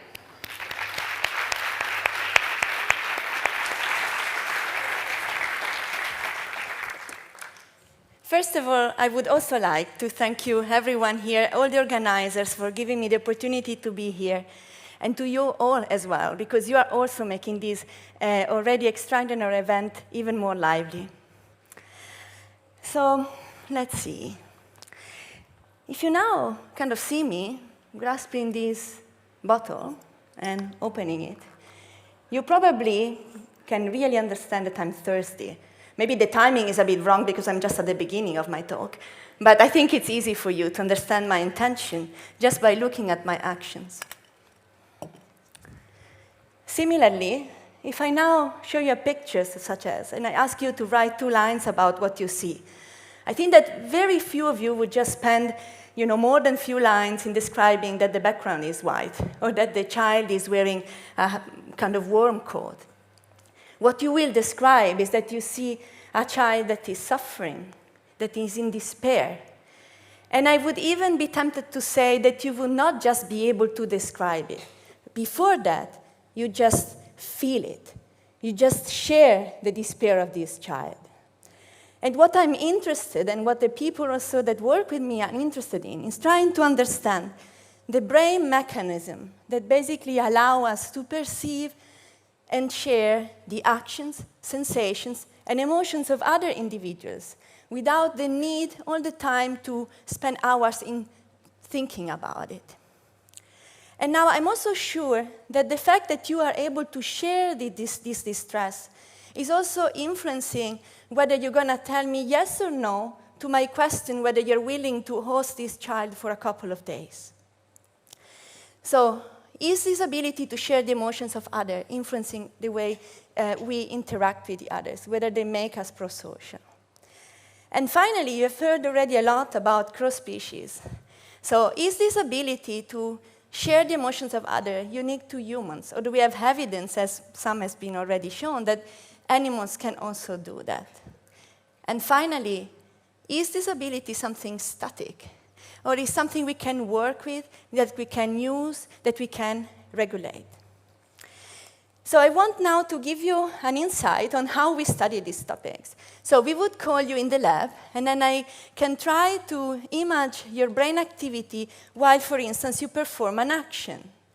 And then here in red, you see that the motor system that we all expect to be activated, is there when you perform the action.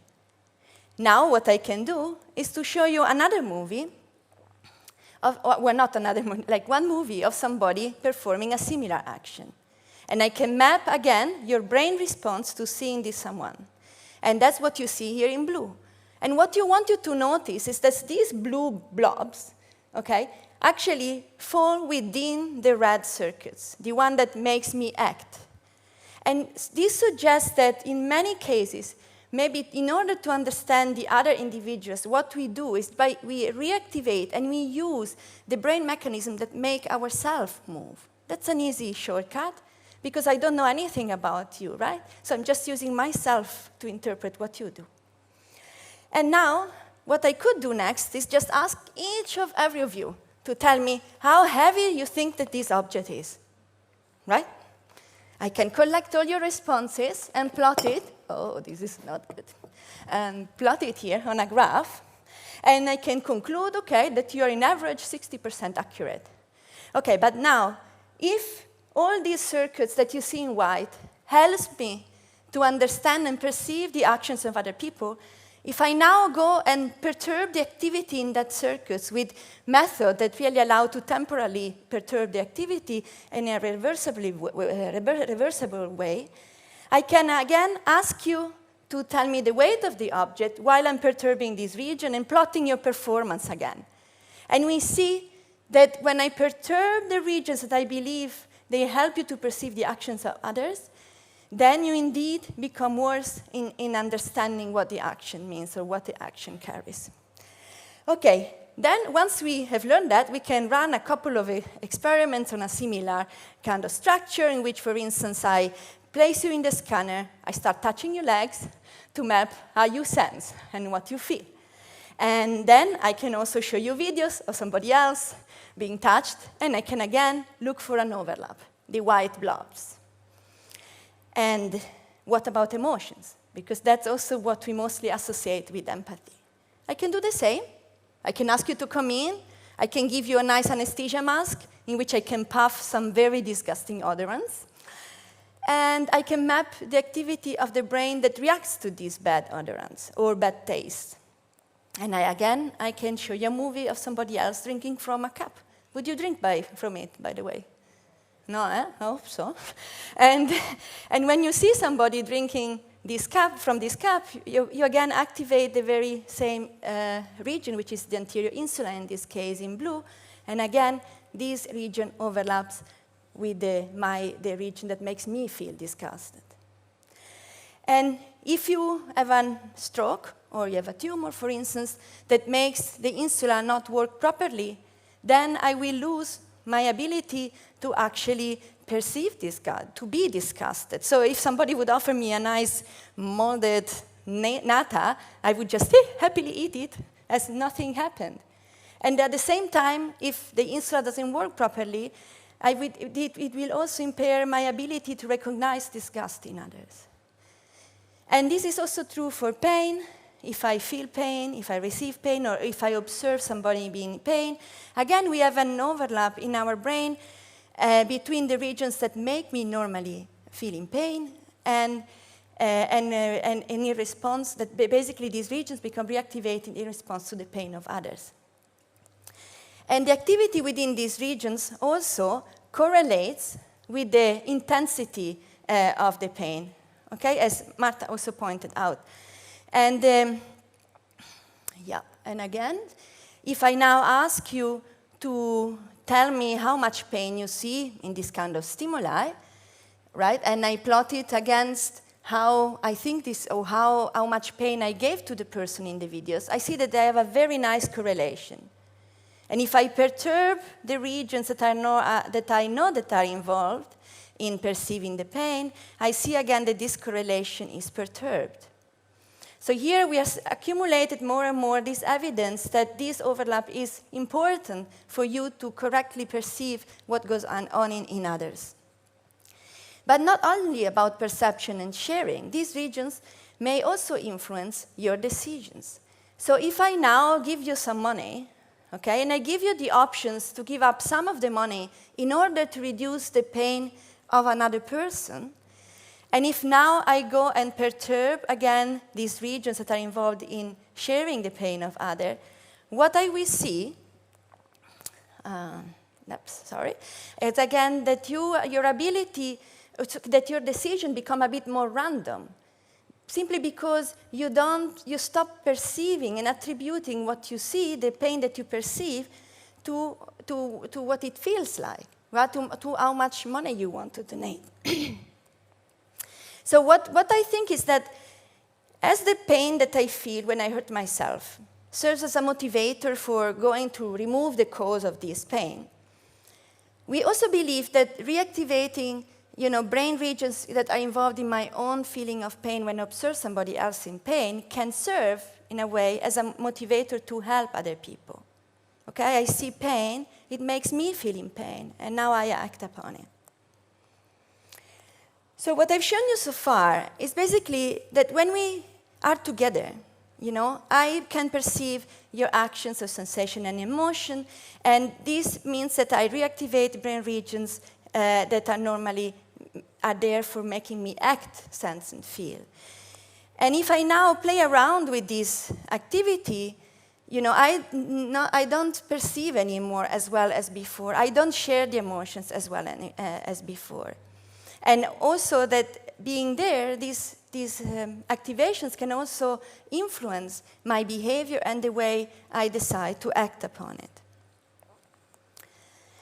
So the next question now becomes, as I anticipated before, is this something unique to humans?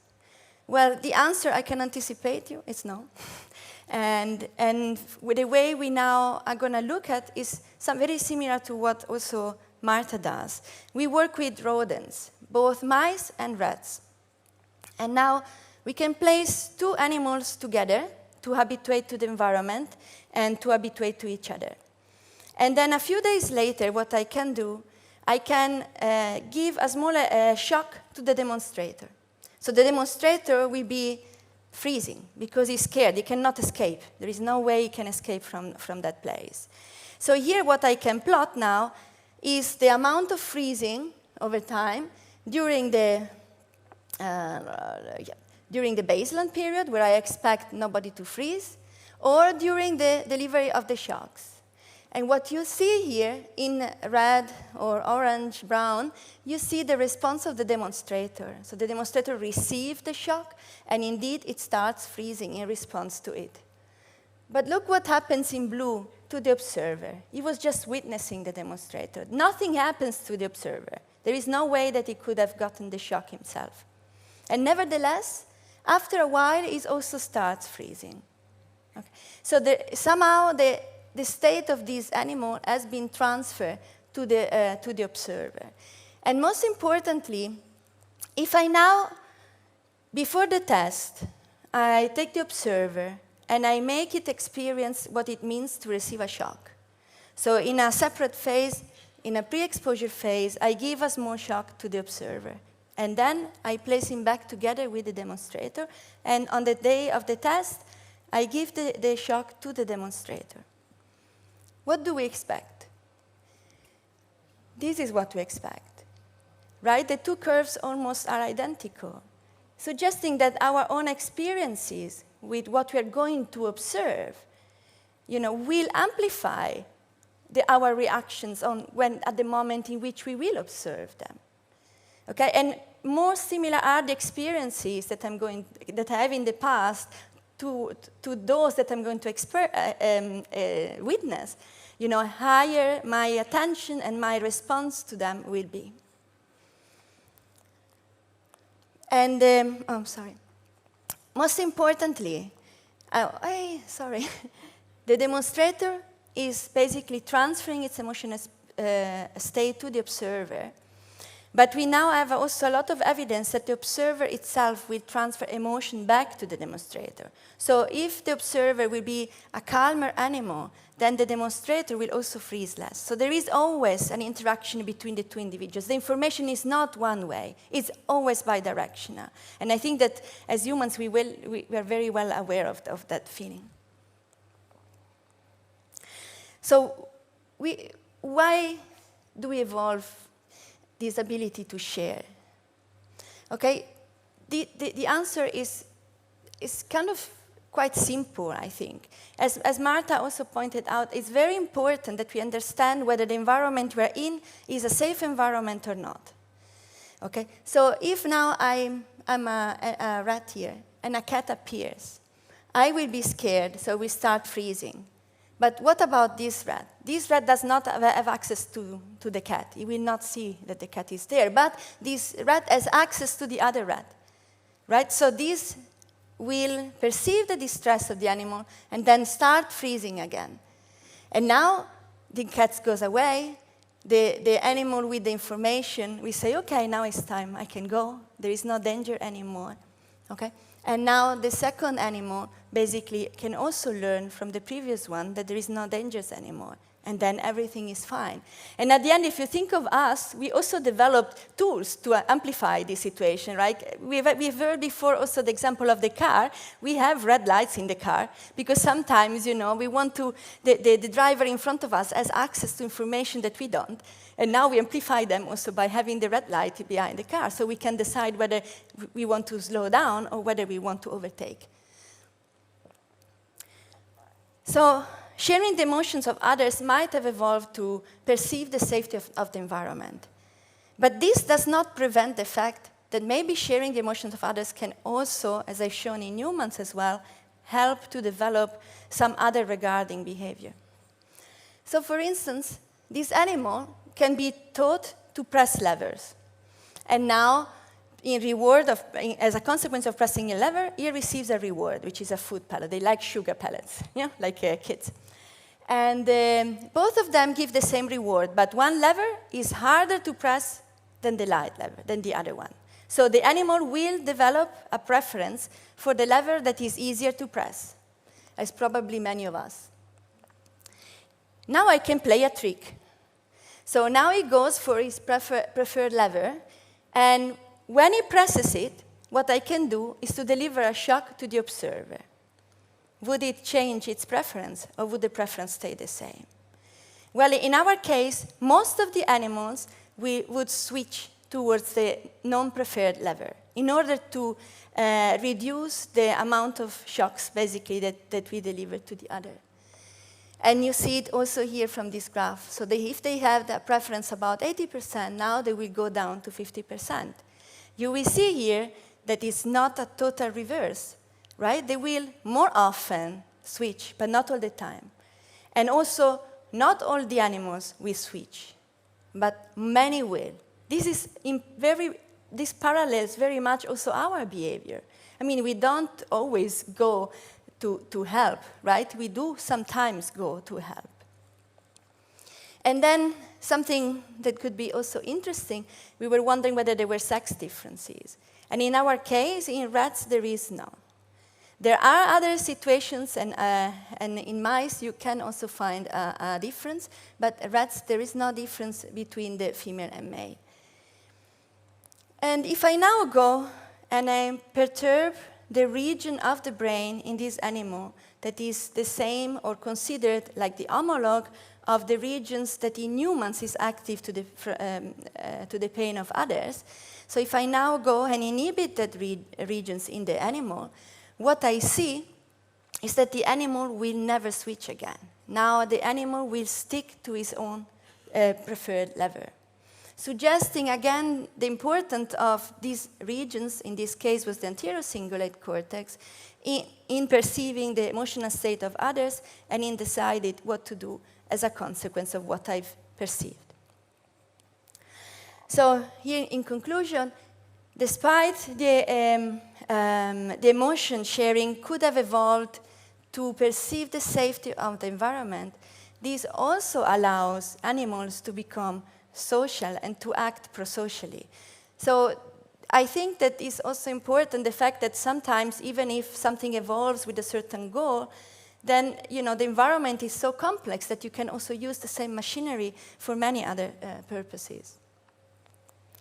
So in short, emotion is already the ability to share emotions of others is also present in rodents, in mice, in flies, in fruit flies, and in many more animals. And this exchange of information is bidirectional, and it also is the circuits that allows this emotional sharing is very much similar across species. And now we are at our final kind of couple of final questions, as do we control empathy? So we started our, to address our question by asking sort of psychopathic individuals to come to the lab. And we made them experience pain and witness pain.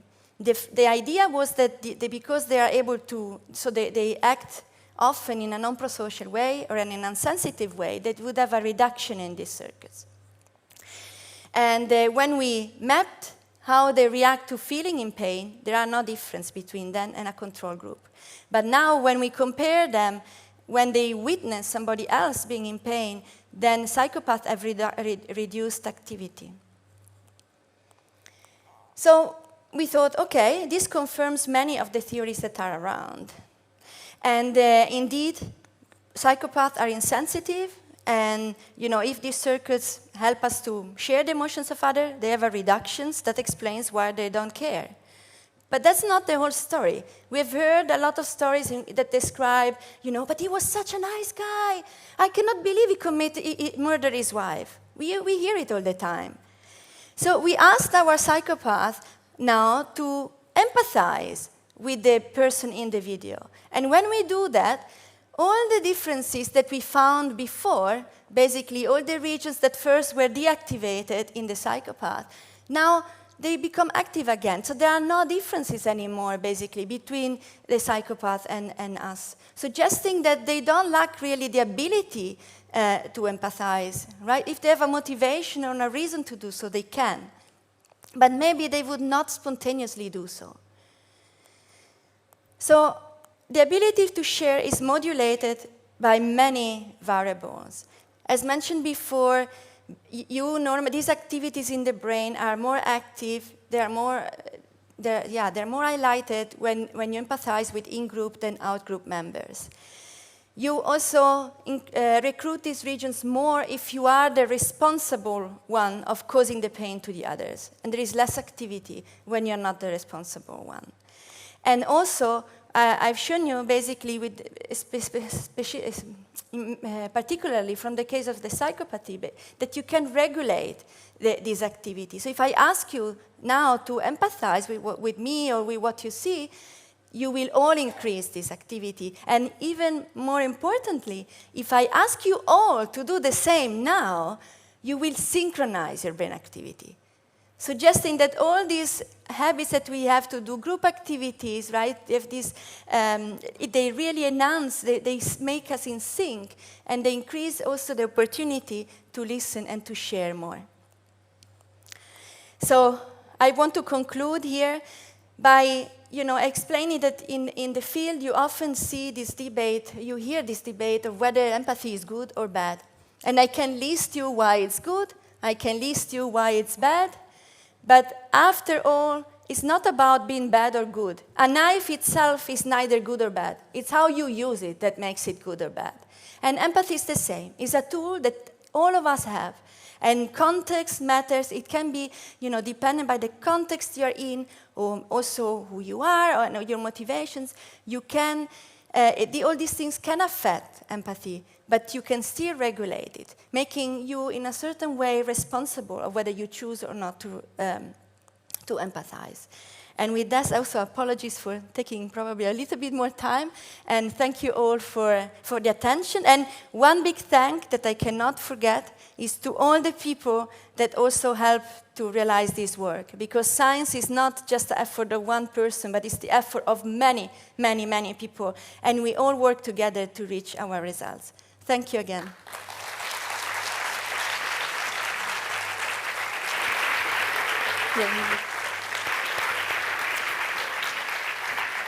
Thank you. Thank you, Valeria, for the very interesting talk. Now, again, we are receiving many questions, super interesting, and also, again, also we are a bit late with the time, so we are gonna pick just a couple of questions. There's one from the audience, from Viviana, and then we will have another one. The microphone is arriving here. Thank you. The question is partly explained by your slide. You didn't speak about mirror neurons. Is there still a role in mirror neurons? And also, yes, this inability to imagine the suffering or the intention of other people, is it part of the autism problem? And is there, by understanding empathy and emotion, is there a possible therapy or solution? So yes, mirror neurons, I think they do have something to do with it. And also in rodents now, we were able to identify neurons that discharge both when the animal is in pain and when the animal observes the other individual being in pain. So I do believe that within these overlaps that I showed mainly in humans, there are neurons that do both. I'm not sure that the whole system is only based on these neurons, also because there are not so many. So it becomes interesting to understand how important they are to determine the behavior. So we are really trying optogenetically to disrupt specifically those neurons to see whether they are sufficient, basically, to disrupt the behavior or not. And then regarding autism, I'm not sure that these circuits is necessarily impaired in autism. I think that there is some. The results are quite controversial. You find studies that indicate that they have problems in sharing the emotions in terms of brain activity involved, and others they don't. So I don't think that is the central and the core problem of autism. They have problems in social environment at times, but I don't think it comes from these circuits. Yeah. Thank you. Thank you, Valeria. Just one question from... sorry. One question from our non-spoken channels. And I think you touched on this a bit. What role does bias play in empathy? So is it easier to be empathetic with somebody you consider yourself to be similar with, or not? Yeah. So I think that this system is very simple in a way, and because of its simplicity, it does also helps creating biases, right? Because if you move in a way, or if you feel in a way similar, or you express your emotions in a way that is similar to the way I express it, then of course I will probably highlight these circuits even more. So that would explain why we feel, closer to certain people than to others.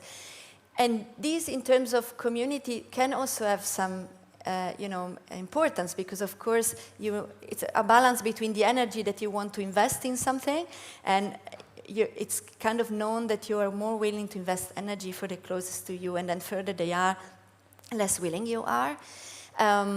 But because we can regulate, we can voluntarily regulate them, it's not an excuse not to overcome these biases.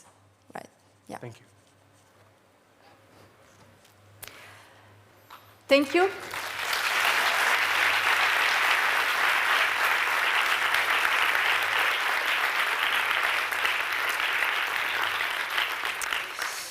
And now I think we all feel like we need to stretch a bit our legs, maybe to get some food, and it's time to enter into the second part of our evening. For that, we will move outside to the Champalimaud Amphitheater. And I invite you to take this opportunity to also explore the pieces, the artistic pieces that we have. The illustration from Anna Zeligoski, they will be exposed close to the amphitheater on the way there. And just outside the auditorium, interactive installation from Claude Bougard and Tupac Martyr.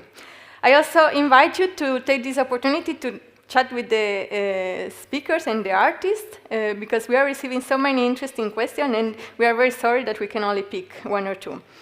In the amphitheater, we will also have a toast from Viviana Kazan, the founder of Brain Circle Italia. And we will then, after the snack, we will have the artistic performance from Lula Pena, poet and singer. And then I invite you to come back here at 9 o'clock, because otherwise you're going to lose the third part of the event. In the third part, we will have another great performance from Sofia and Vitor, and another great talk. So you don't want to lose that. And now enjoy and relax.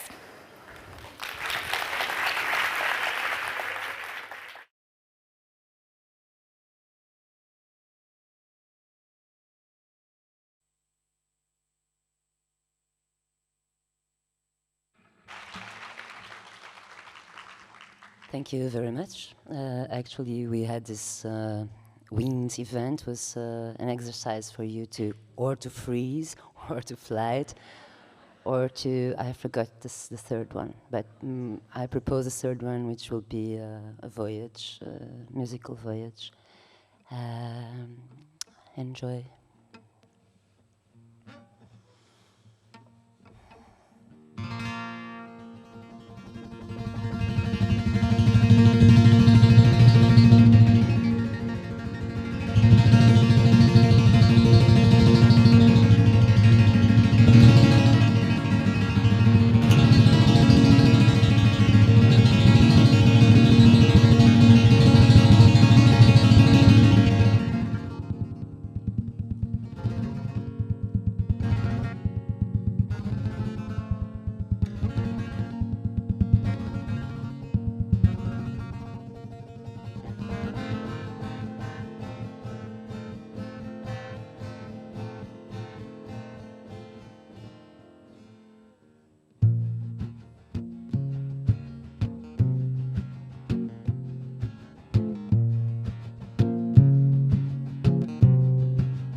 O que é que houve com Rosé, hein?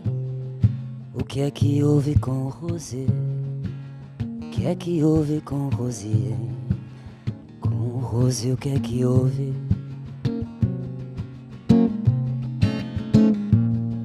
O que é que houve com Rosé, hein? O que é que houve com Rosé? O que é que houve com Rosé, hein?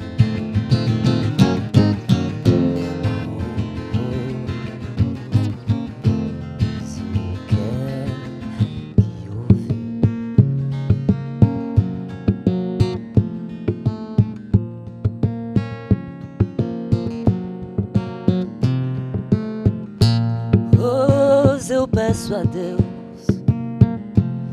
que os dias seus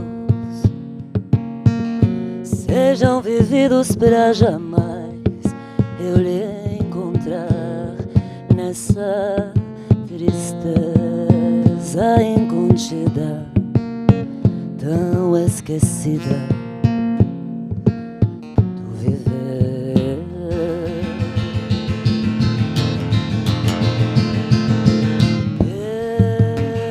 Eu lhe devo amor, lhe devo paz.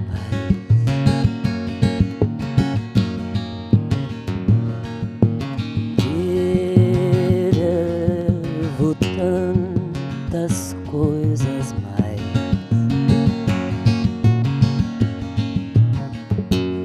Que se eu pudesse o seu viver, seriam rosas, somente rosas.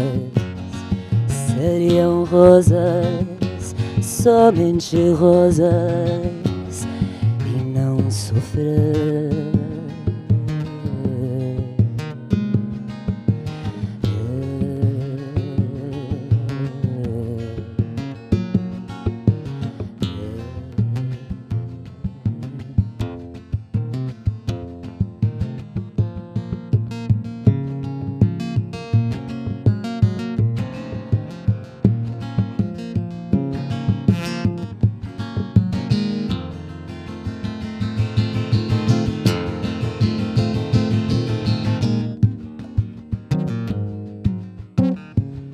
Há uma força vencida nesse mundo.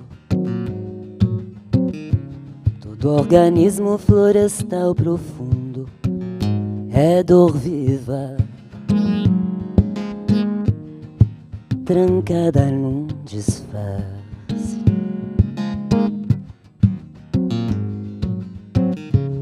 vivem só nele os elementos broncos, as ambições que se fizeram troncos, porque nunca puderam realizar-se,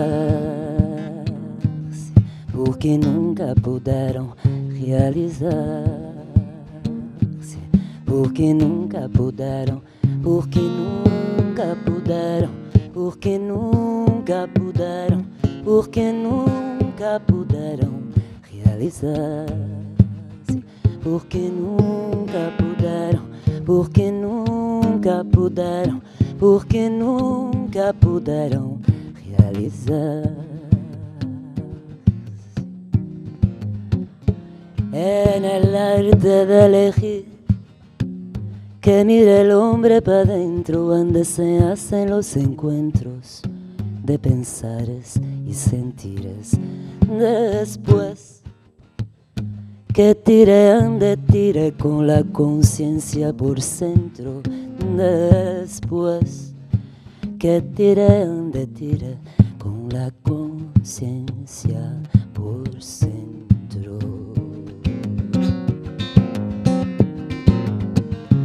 En el arte de elegir que mira el hombre para dentro, donde se hacen los encuentros de pensares y sentires.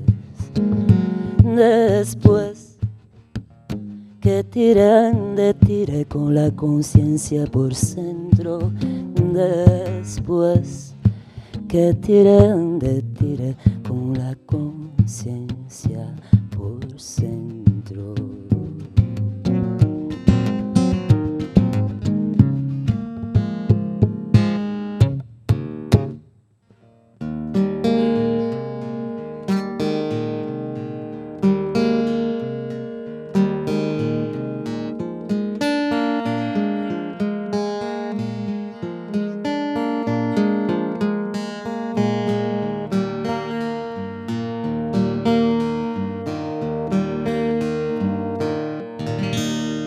Não queria ser o mar, me bastava a fonte.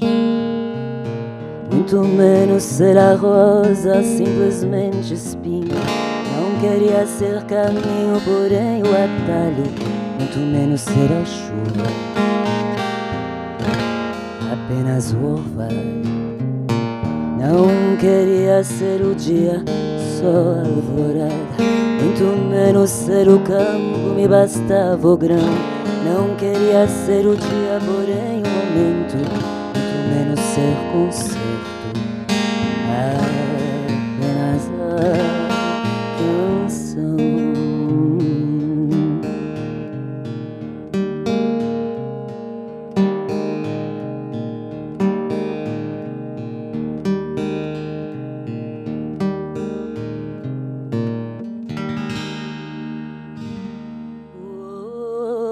Afunda no mar, madeira fica por cima, ostra nasce do lodo, gerando pérolas finas. O ouro afunda no mar, madeira fica por cima, ostra nasce do lodo, gerando pérolas finas.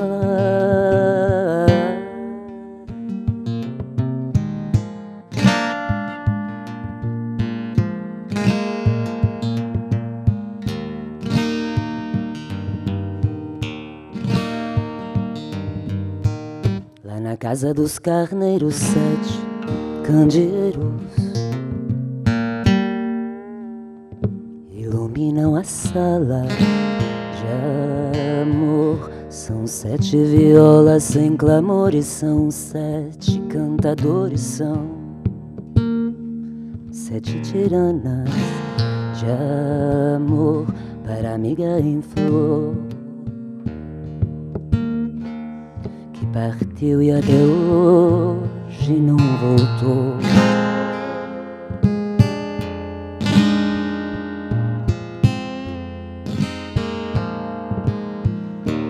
17, a minha conta. Vem amiga e conta uma coisa linda pra mim. Conta os fios dos seus cabelos, sonhos e anelos. Conta-me se o amor não tem fim, madre amiga ruim. Me mentiu jurando amor que não tem fim.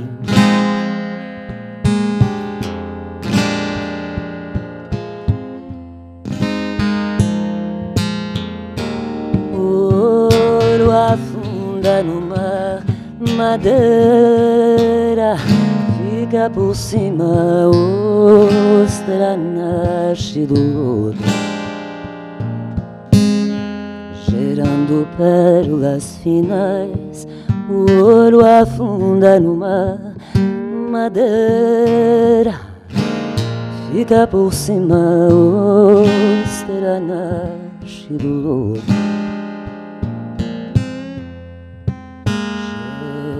gerando pérolas finais.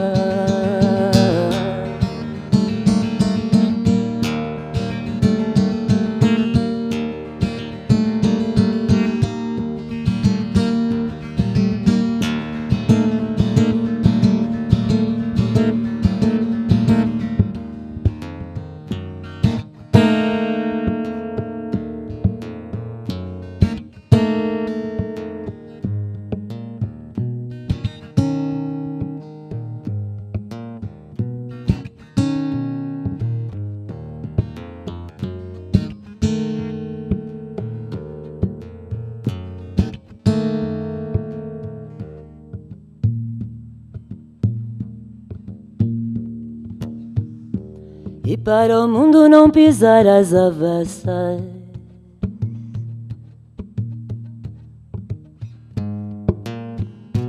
o negro que sou, inclusive em alma, custou, forçaram a ver navios.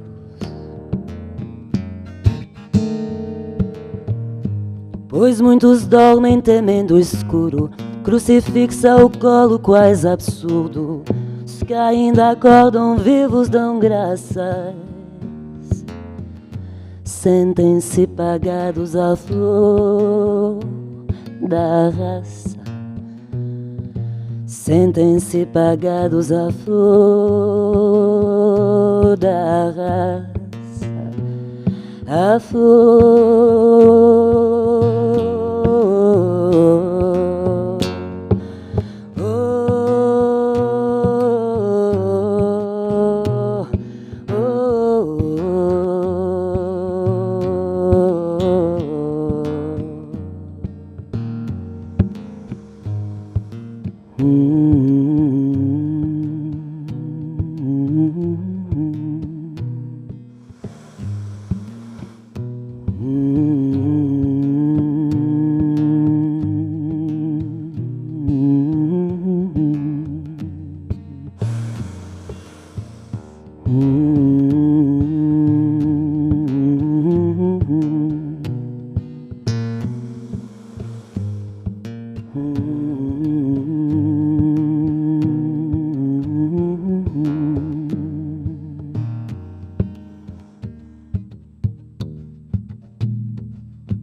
E para o mundo não pisar as avessas,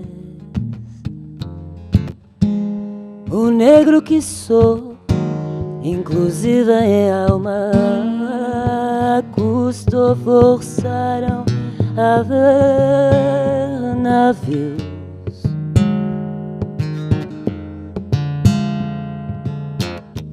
Pois muitos dormem temendo o escuro, crucifixo ao colo quase absurdo. Os que ainda acordam vivos dão graças, sentem-se pagados à flor da raça, sentem-se pagados à flor da raça, à flor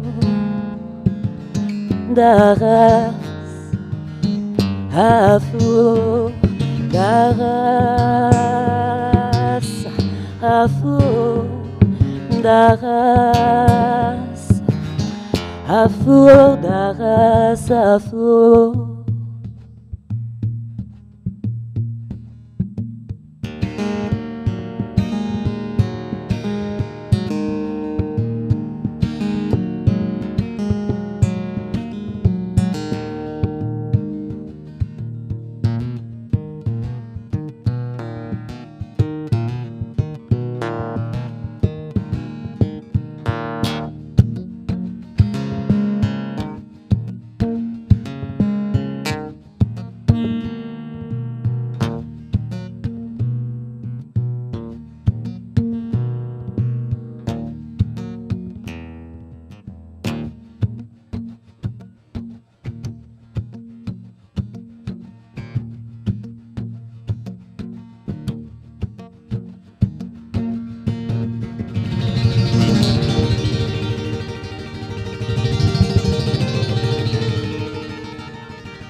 With me, love,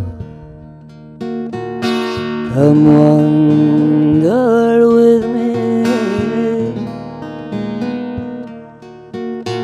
away from this sad world. Come wander with me.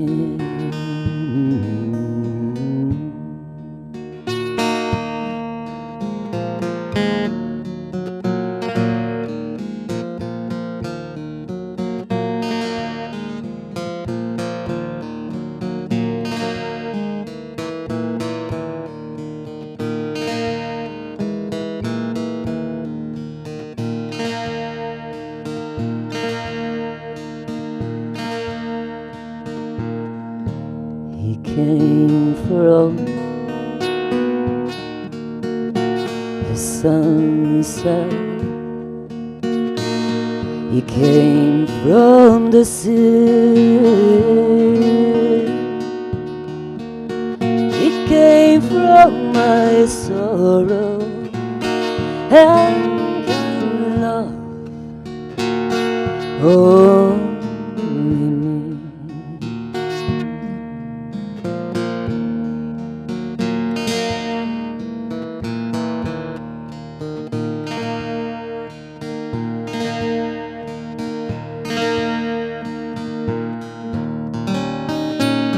Oh, where is the wonder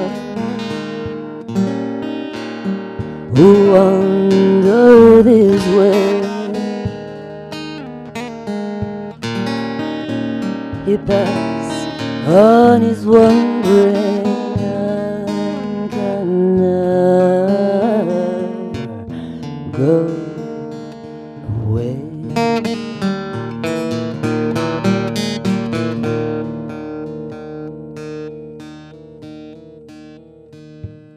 Oh, oh,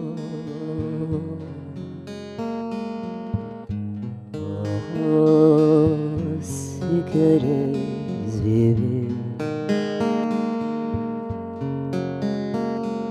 si quieres vivir,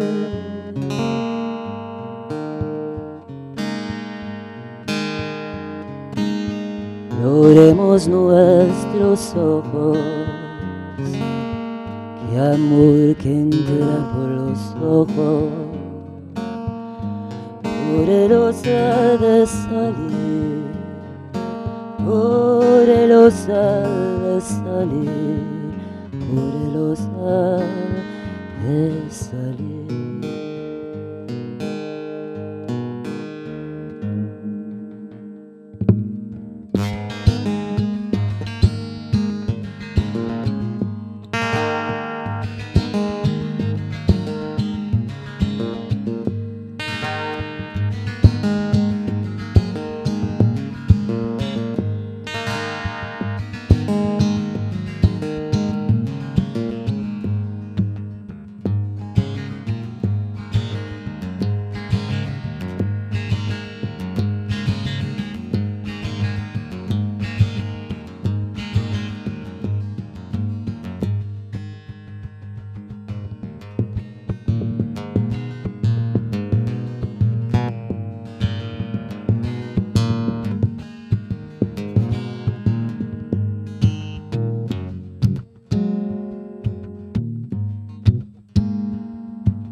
Pecho,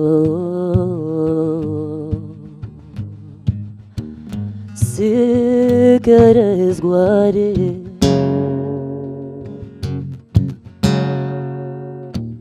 sospiremos mi maltrecho, sospiremos mi maltrecho. Qué amor que entra por el pecho, por el ha de salir, por el ha de salir, por el ha de salir.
Santana festeja a vinda do grande barco que acaba de varar o estreito, vencer a morte, clarear a noite.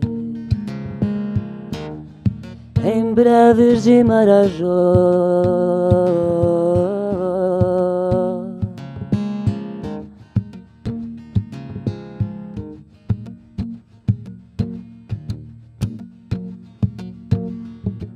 esse tão pequeno no entorno Escreve partes do nome da cidade santa, Jerusalém. Traça um esboço, um destino. Homem e mulher sob a lua, jesuítas, índios, negros, caboclos, e todos ao léu dos perigos.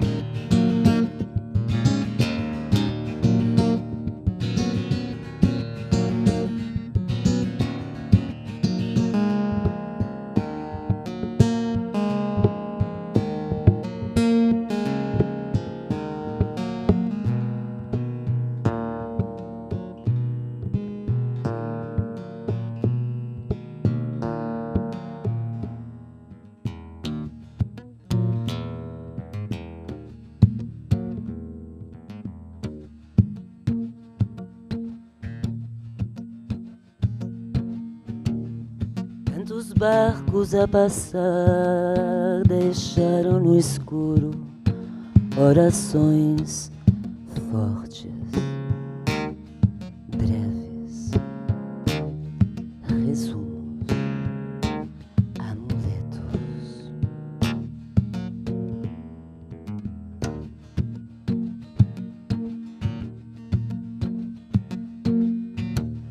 Por isso a cidade celebrada, antigo engenho dos irmãos,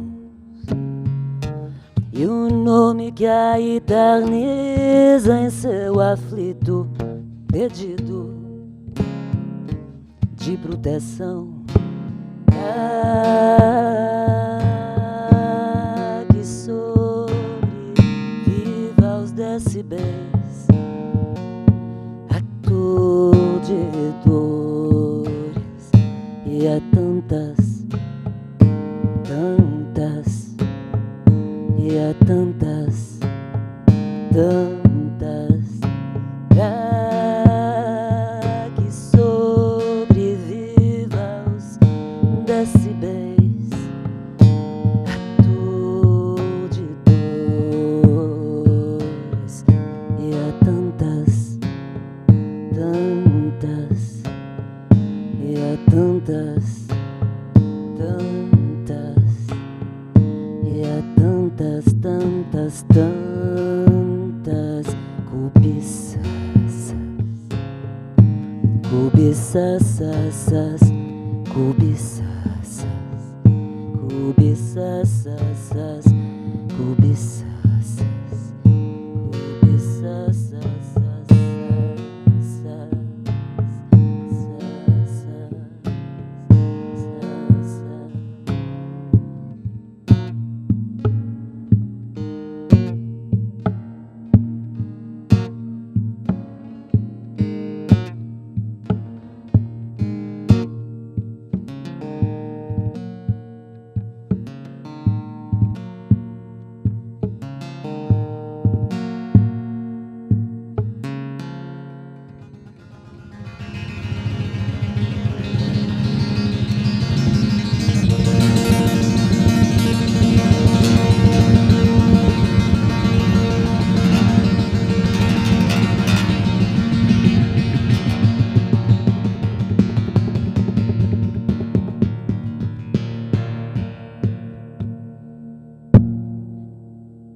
That was really an amazing performance. Gestures and words fused together with our emotions. Now, we would like to apologize for the delay. Due to weather condition, we had to delay a bit, and there are things we cannot control, but certainly we can adapt. So a big thank to all the artists, Lula, Sofia, and Victor, that adapted to the change. And also a big thank to all of you that stay here. And now, with this idea of connection between the emotions and the language, we will move to the last talk of our evening. It's a great pleasure for me to introduce Eva Jablonka. Eva is a professor at Kohn Institute for the History of Philosophy of Science and Ideas at Tel Aviv University, and a research associate at London University. Eva has investigated evolution, and especially the non-genetic forms of evolution. Tonight, Eva will tell us about how emotions evolved together with the language. Please join me in welcome Eva on the stage.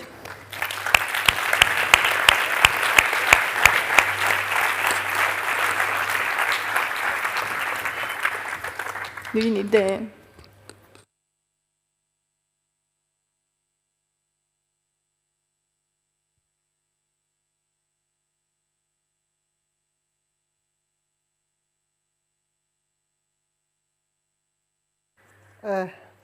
You hear me? Yeah. Well, thank you very much for being here and for your patience. And I would like to start by thanking Viviana very much for inviting me here. It's a great honor. And I hope that I will retain your attention. I know you're very tired. We all are. So I'm going to talk to you about the coevolution of language and emotions. And just a minute. Here it is. Where is it? Where is the... Okay. So I'm going to talk about the coevolution of language and emotions, and I would like to start by also thanking the people who work with me, Anna Zeligovsky and Simona Ginsburg, and I dedicate this lecture to my friend Marian Lamb, who passed away 5 months ago. Where?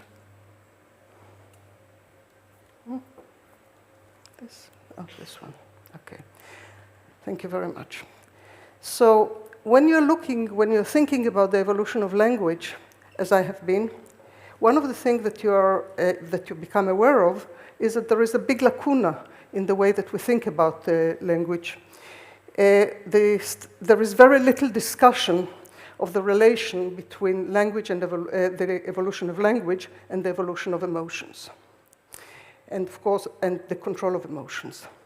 So what I'm going to talk about today, the argument I'm going to present, is that when we're thinking that language is a suite of human cognitive affective, part of a suite of human cognitive and affective abilities, capacities, and it co-evolved with other human capacities. And language was and the evolution of language was dependent on some emotional precondition, and once language evolved, it has changed the emotional profile. As it evolved, it has changed the emotional profile of human beings. And before I start talking about that, I want us to have a common kind of denominator to know what we're talking about. So I would like to say a few words about emotions and a little bit more about language. We heard a lot about emotions here. So what are emotions, as I'm going to talk about them here, and what is language?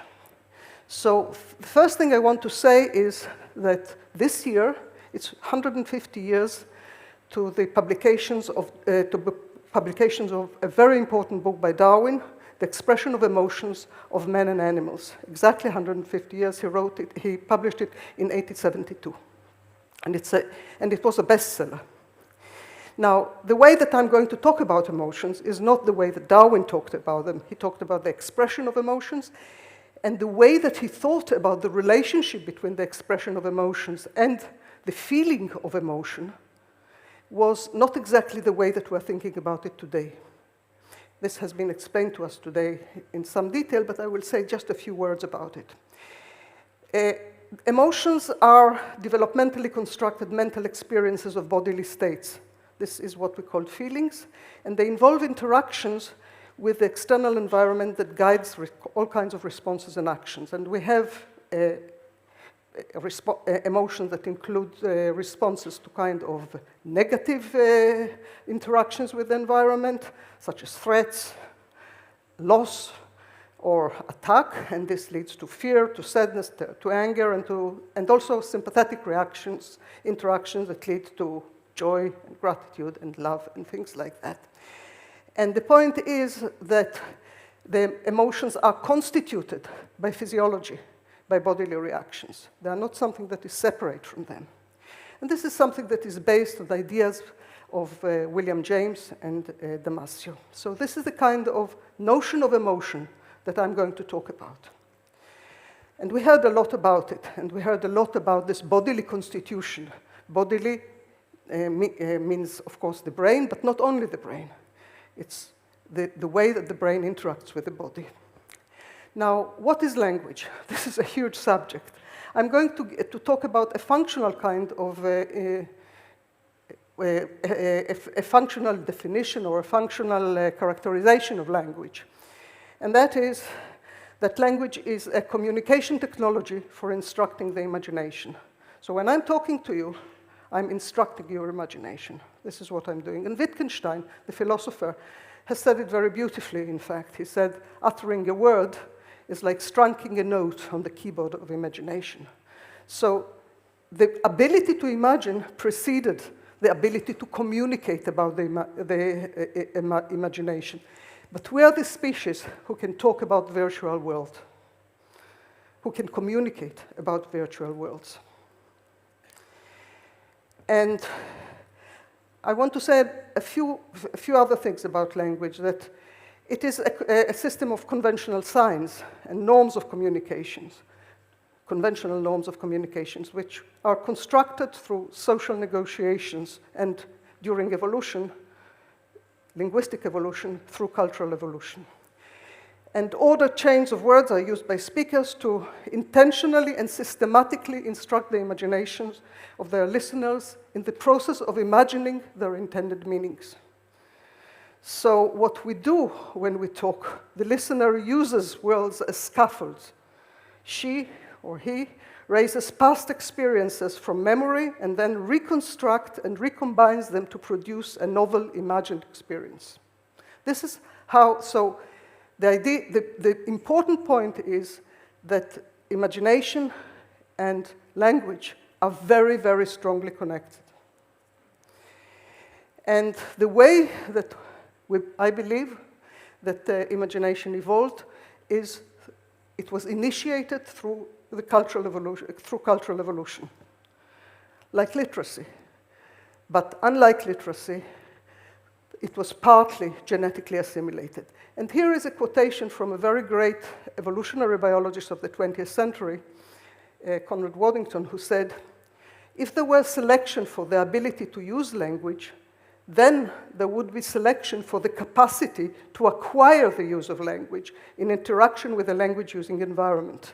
And the result of selection for epigenetic developmental responses can be, as we have seen, because he was talking about that, a gradual accumulation of so many genes with effects tending in this direction that the characters gradually become genetically assimilated. And the idea here, why doesn't it work? And the idea here is that genes are not leaders, but are followers in evolution. So cultural evolution, in this case the cultural evolution of language, constructed a kind of social and epistemological niche which selects the genetic variations that support behaviors and life in this niche. So in a way, people stretched their plasticity through communication, and this then selected for the genes that support this form of communication. And in this way, language evolved. So, and what was really selected, since culture changes very quickly, what is the one stable thing is really the speed of cultural change, which is very, very context dependent and very, very flexible. So culture consistently selects for open-ended plasticity. It selects for flexible cultural learning, in this case, the learning of language, including, so in this case, linguistic learning. So this is the way that I think about language and about language evolution. Sorry. So the first thing I want to say is, of course, when we're thinking about the evolution of language and the connection to which I will come shortly, its connection with the emotions, we have to realize that there is some kind of phylogenetic continuity, right? So when we start thinking about it, we have to think about our close, some of our close relatives, the chimpanzees, although they don't talk, but they have a certain ability to comprehend symbolic signs when they're in the right kind of educational environment. Now, when we think about language, the evolution of language and the evolution of emotions, one of the first things that we ask ourselves, well, is what really sets humans apart? I mean, our gut reaction is to say, well, obviously it's language, but it's not just language. There are many things, there are many properties that we have in which and we differ from other animals in many ways, and we differ from the great apes in many ways. The first thing that we have to remember is that we have an extraordinary levels of cooperation. We are one of the most cooperative species on Earth. The other thing is there is cooperation also in higher apes, but our cooperation is much more developed. The other thing is we have a highly developed what is called theory of mind. It is the ability to read the intentions, the beliefs of others, to think from their point of view, from their perspective. This is, to a limited extent, also present in other animals, but in humans it is very, very highly developed. We have mechanisms of group bonding, and we have experienced here some of them: music, dancing, pantomime. We have social conventions. We have new social emotions, about which I will talk, and we have moral norms which are translated into normative kinds of emotions. We have complex, sequential, socially learned, imitation-based manual practices. We build tools, and we are not the only ones that make tools, but we are very, very good at it. Since 2 million years ago, the people in our lineage started making very, very complex tools, and which require teaching. We have a capacity for cumulative, open-ended cultural evolution. We have, of course, symbolic language. And we have something that is probably very much related to the effects of symbolic language. We have autobiographic narrative memory. Again, some of these properties, we can see the beginnings of them in other species, especially in the great apes, but not to the extent that we see them in human beings.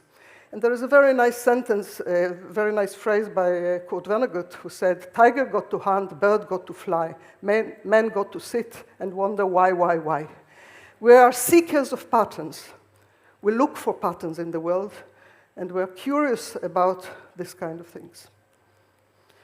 Now, there are many, many things that one can talk about when thinking about each of these properties. I want to highlight something that people sometimes don't think about when they're thinking about human uniqueness. They're not aware of it, and they don't think enough about it. And it's something that the anthropologist Sarah Hardy emphasized a lot, and that is alloparenting. There is a well-known African phrase saying that it takes a village to raise a child.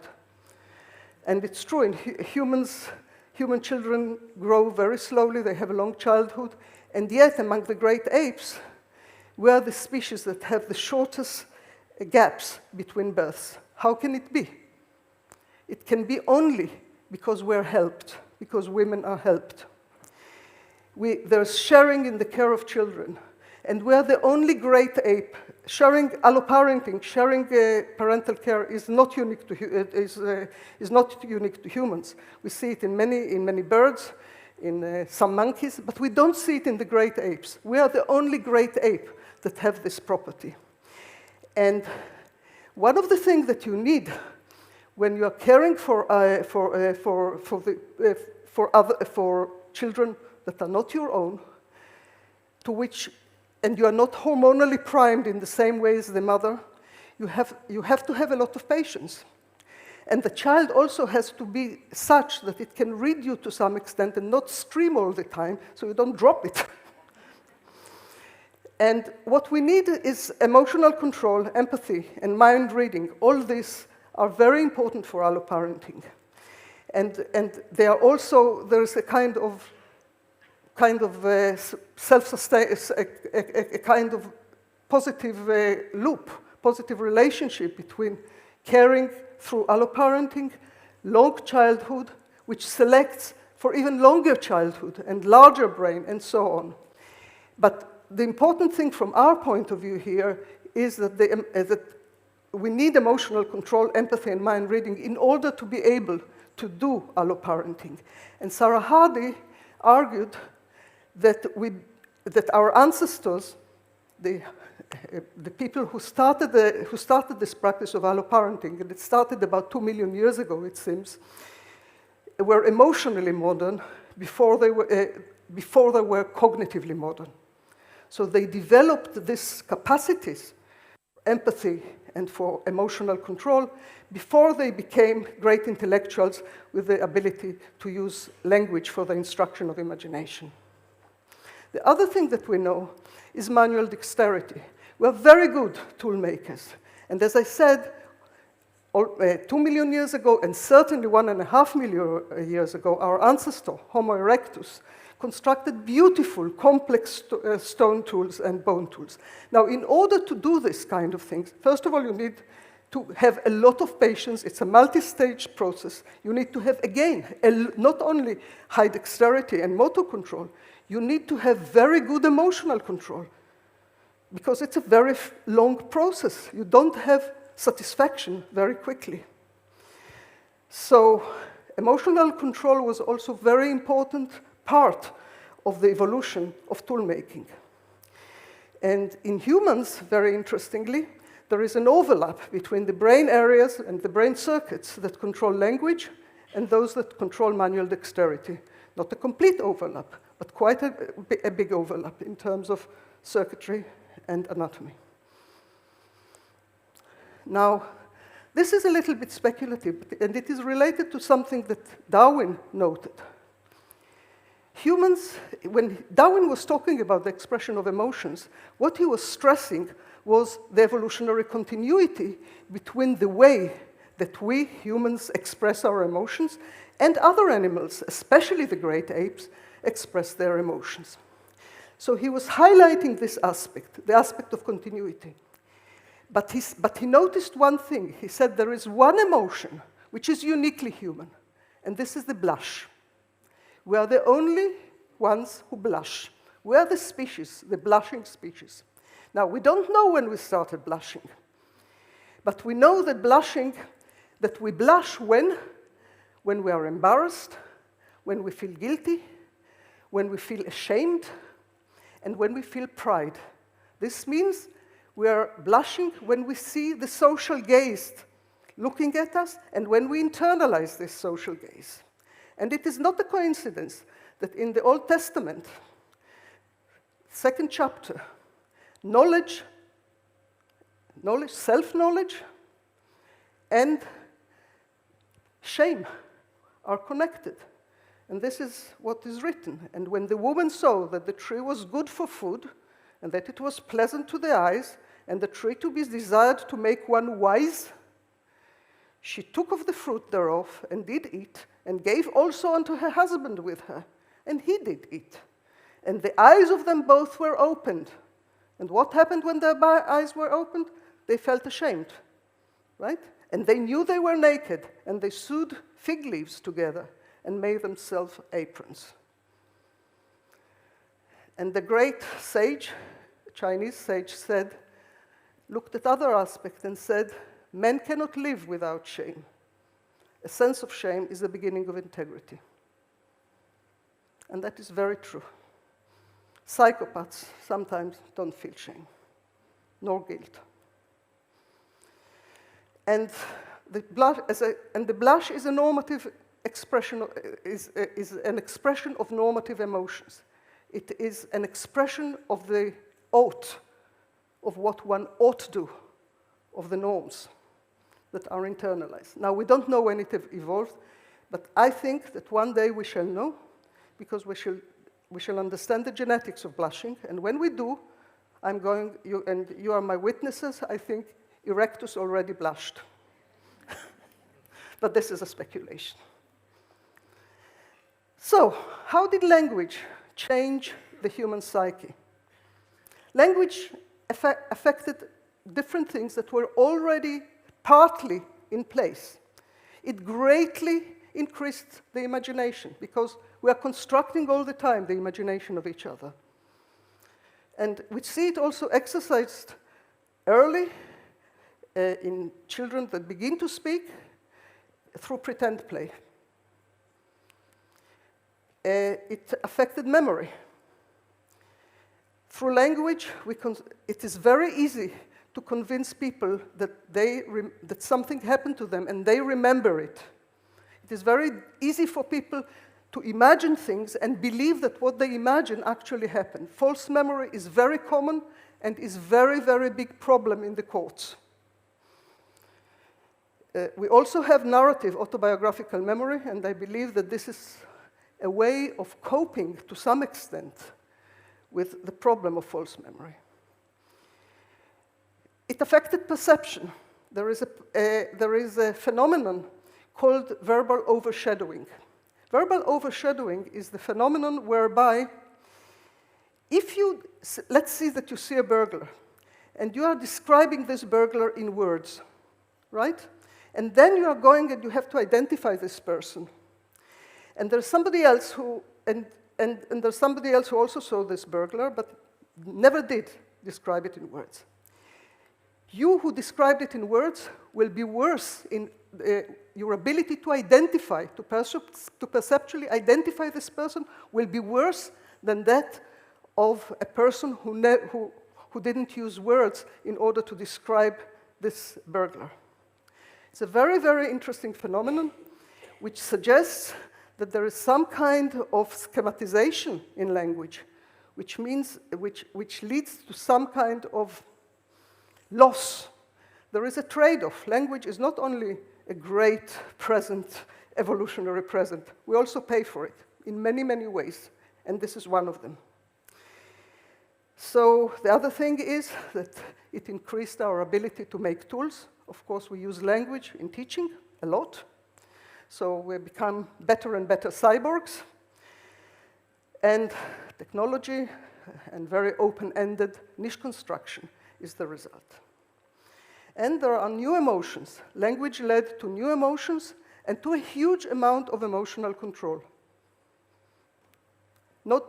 Emotional control was not only the precondition for language, but once language was in place, it selected for further emotional control. And it also furthered or enabled further development of technologies of interaction, such as musicking and dancing. So I want to say a few words about that. Here we have we are very strange ape humans. So what are we talking about when we're talking about emotions that are related to language? We're talking about the intellectual emotions, a feeling of certainty. We are certain about certain things, about things. I mean, this kind of feeling is it has a lot to do with concepts. And the concepts are linguistic concepts. It has to do with our very strange notion of objective world. which is also constructed through interactions, through linguistic interactions, mainly. There are new feelings of doubt. We are wonderful liars. There is deception, of course there is, in other species, but nobody lies like humans. There's also the problem, as I said, of false memory and verbal overshadowing. We also have positive emotion. There is a thirst for joy, and joy in knowledge. When we learn things, it makes us happy. I mean, it does, unless we have terrible teachers. And we have the very strange feeling of free will. A feeling of free will, which is related very strongly to a concept of free will. We have very much enhanced the normative emotions that I believe preceded language, have become very much stronger in humans, in Homo sapiens, in linguistic humans. We have, as I said, language very much enhanced and allowed for the further evolution of technologies of integrative technologies such as dancing and musicking. And we have also very strong aesthetic and religious emotions. So as I said, we are a very strange ape. So one of the things that I want to highlight, although it is not the only thing about the control of emotion, is inhibition of emotions, emotional inhibition. The instruction of imagination could not evolve without a lot of emotional inhibition. In most linguistic exchanges, the emotions and the actions that linguistic instructor triggers must be considerably inhibited. When I'm telling you a story about a tiger or something like that, you do not run away. Although you may feel a little bit of fear, or you may identify, but there is a certain inhibition of the emotions when we interact. Otherwise, interaction would be just impossible. Linguistic interactions. And it is this dichotomy, human beings make this dichotomy between the cognitive and the affective, thoughts and feelings, as if they are really something very different. I think this is something that only humans make this distinction is very, very human distinction. It's not something that we can say very easily about other animals. With other animals, the relationship between the cognitive and the emotional is much, much tighter. We can inhibit emotions to such an extent that that there is something that we can consider as almost pure thought. But this is a very, very strange human peculiarity. And yes, this is the origin of the dichotomy, I believe, between thoughts and feelings. And okay, so I already talked about the problem of false memory, the problem of the lie, also the problem of the secret. We're the creatures with the secrets, because a secret is something you can tell about, but you decide not to. And I talked about the verbal overshadowing, and there is a very interesting work by a Japanese primatologist called Tetsuro Matsuzawa. And he showed that chimpanzees, young chimpanzees, have much, much better perceptual memory than humans. And I'm quoting from what he said. He said, young chimpanzees appear to have an extraordinary working memory capacity for numerical recollection, better than that of adult humans. The result may be reminiscent of the phenomenon known as eidetic imagery, or the feats of so-called the idiot savant. And he suggested that, again, this is a kind of trade-off with language, that as language evolved, we lost this ability for this wonderful, very detailed subjective memory for the ability to generalize and abstract as we do all the time with language. And interaction technologies, I want to say something about that, because we heard here very beautiful singing, and we saw very beautiful, I don't know how to call it, pantomime, acrobat, wonderful art. Language, one of the things that language enabled, and again, there is quite a lot of literature about, interesting and quite convincing, I think, literature about it, is to enable the formation of large groups, much larger than the groups of chimpanzees. And this selected for technologies of engagement and interaction that generate emotional synchrony and emotional bonding that involve multiple individuals. And musicking, the making of music is one example for that. It enables big groups to express themselves together and is usually very, very potent in synchronizing the embodied experience of the participants and with it their arousal and their emotional states. And what is important is that this musical synchrony is translated into emotional synchrony, and it reduces stress and it enhances social bonding and promotes group cohesion. So this too was enabled by language. And it enabled cultural evolution. Here we have the domestication of the pepper as an example. And the domestication of the pepper, as almost every human activity, is not just, it's soaked with symbols. It depends on, not exactly, it is involving very deeply symbolic activity, because every aspect of life, food is becoming not just food. We are not just eating. We are eating things which mean things to us, especially when you're thinking about rituals.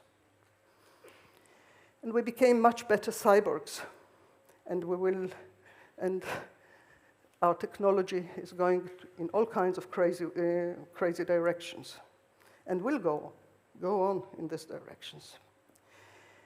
And the problems of, and I believe, as I said, that the problems of false memory selected for enhanced normative emotions, not only false memory, also the lie, and for autobiographical memory, where you have to give a kind of an account of what happened to you. Because I think that reliability became a within-group status symbol. But it's not just inhibition of emotions, it's also the excitement. When we control emotions, it's not just inhibition that we control. We also control the excitatory aspect of emotion. And we know that. We know that from politicians. We know how they manipulate us. We know we are very easily manipulated by words, for good and for bad. And it can be used in horrible ways, as we see today, what is happening in Russia, but not only there. And so a lot of people have suggested over the years that we are the kind of self-domesticated species, that humans self-domesticated themselves. It's a very nice hypothesis, which was suggested several times, first time in the 19th century, in the most elaborate and intelligent way in the Soviet Union by Belyaev, Dmitry Belyaev, from Novosibirsk, a great geneticist and epigeneticist, in fact. But I don't think it's true. I think we are not self-domesticated species. We are the self-controlling species. We are more like wolves than like dogs. And we are a very strange species, because this ability to use language and control the emotions in all these kinds of ways is leading to wonderful things and also to horrors. And this is a nice quotation from Kessler, who said, "The creativity and pathology of the human mind are, after all, two sides of the same medal coined in the evolutionary mint. The first is responsible for the splendor of our cathedrals, the second for the gargoyles that decorate them to remind us that the world is full of monsters, devils, and succubi."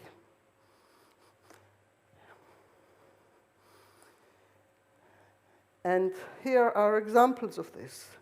One of the great philosophers, a kind man, who believed in our deep connection to nature, Spinoza. We see him on the screen, and we see the Anthropocene on the right, what we're doing to the planet because of greed, short-sightedness, and absolute arrogance, and selfishness. And I want to thank you very much, and I want to thank Rita Levi-Montalcini, who is here in this picture, for everything that she did for science, for women, and for people in general. Thank you very much.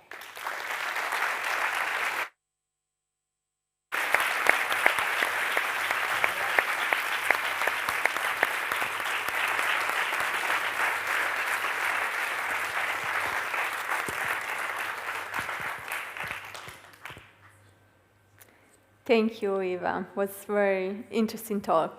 And now, again, we have a few minutes for a couple of questions, and we will go first with the online question, and then if you have a question, raise your hand and a microphone will appear. Thank you, Eva, for the wonderful talk. A question from online regarding AI. What kind of new emotions do we expect to blossom from the interaction between humans and AI? It's a very good question. A very difficult question. It's, I think we have changed a lot. And I think we will change a lot in the future. You know, I belong to a different, I mean, there are a lot of young people here, which is wonderful. I belong to a slightly older generation, so I have a limited imagination in this respect. And it's very difficult, but I think that one of the things that I see is something that is a little bit worrying. It's a very, very short attention span that is evolving, that is developing in children. But I think this is, but also I see what the internet, for example, is enabling people, which is incredible ability to learn, absolutely phenomenal ability to learn. When I'm thinking about cyborgs, about the way, about you know, putting chips into the brain and things like this, which will happen sooner or later, not only for people to cure people, but also for enhancement, and also to create kind of computer-brain interfaces between many people. I really don't know what will happen to the sense of identity of people who will be connected in this way. I don't know what for example, will be, when people are using virtual reality, for example. Will there be laws about killing somebody in virtual reality? What is a crime in virtual reality, for example? There are many, many questions about which I think, but I don't have any answer to. But I think that there are questions that we must ask ourselves. So I don't know how to answer this question. I myself am asking it all the time and imagining all kinds of possibilities. Usually, a lot of them are dystopic possibilities because they worry me most, but not only. Thank you. So now maybe we can pick another question from the online because I don't see. Yeah, I see over there. No. A microphone over there, please. Yes. Can I have some water? Yes. Just a little bit. I have. You want?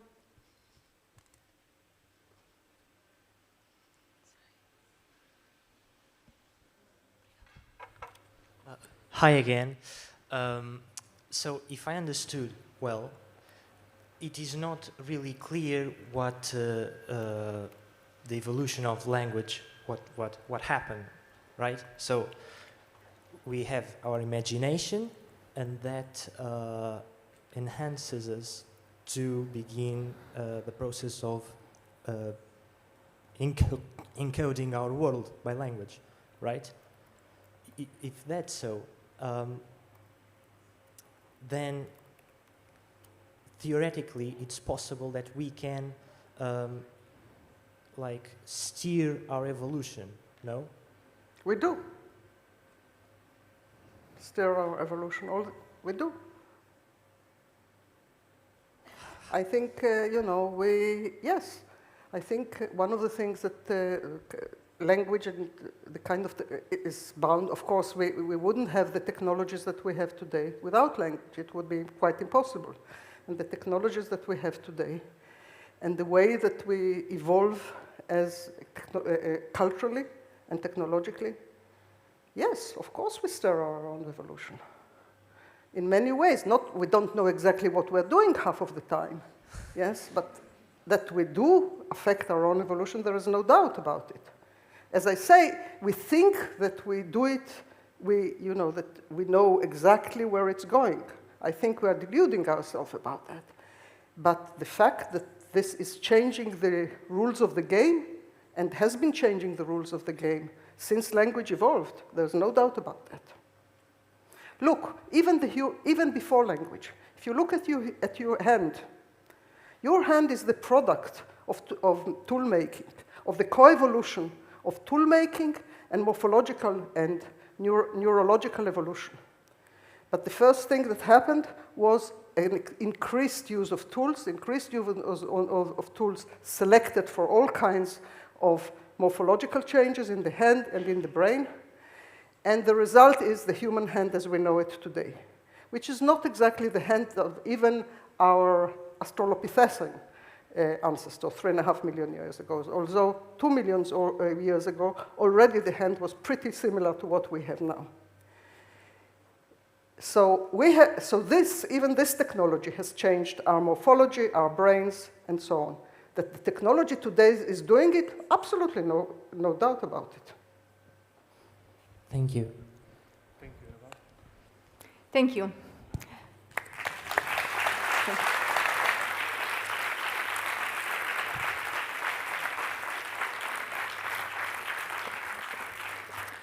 And now I invite Eva and all the speakers and the artists, all our guests of tonight, to join me here on the stage and to take a seat. And I see some people is leaving. Please, if you feel like you want to stand up and stretch your legs and do the freezing exercise we did, you can do it now, because we are going to have now a round table. Razvan and I will leave now the stage to Charlie and Zach, and they will moderate a joint discussion with all our guests from tonight. So please join me to another round of applause to all our speakers and artists for their amazing performances and talks.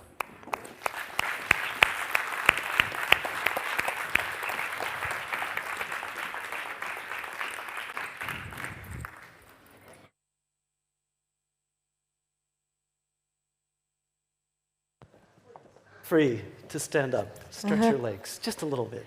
I think we are going to try to keep the last portion of this evening very lively and relatively short because the hour is late. We're going to have a chance now to hear a bit from the artists whose performances and depictions you have experienced. So in the round table, we'll have a chance to take any questions that you might have had for the artists about how they created the piece, how they conceptualized it, what they're trying to say about emotion. I encourage you to send those to the number on the screen. We'll stick with that. But we're going to start off by with a question that that we prepared. Go ahead, Charlie. So I'd like to ask the audience to kind of cast their minds and memories back through the amazing performances and talks that we've had this evening. And first, I want you to think back to this incredible dance performance we had by Sofia and Vitor. Now, what we saw in your performance, there were these kind of repeating words and then rewinding and replaying. I wanted you to tell us a bit about that and how it was kind of warping itself. For me, if I re-immerse myself in that dance performance, it sort of did invoke almost this idea of, cascading flux of memories that kind of change. I was thinking about the things in Liz's talk, the flexibility of our memories. Yeah, can you tell us what you were portraying with that? Okay, good evening. Yes, so when we started creating this work, we wanted to somehow try to take out the hierarchy that exists between words and dance, between language, spoken language, and dance, because usually language tends to synthesize and give a sense that is very hegemonic, that it's, and somehow we wanted to put the same approaches and strategies that we do in choreography.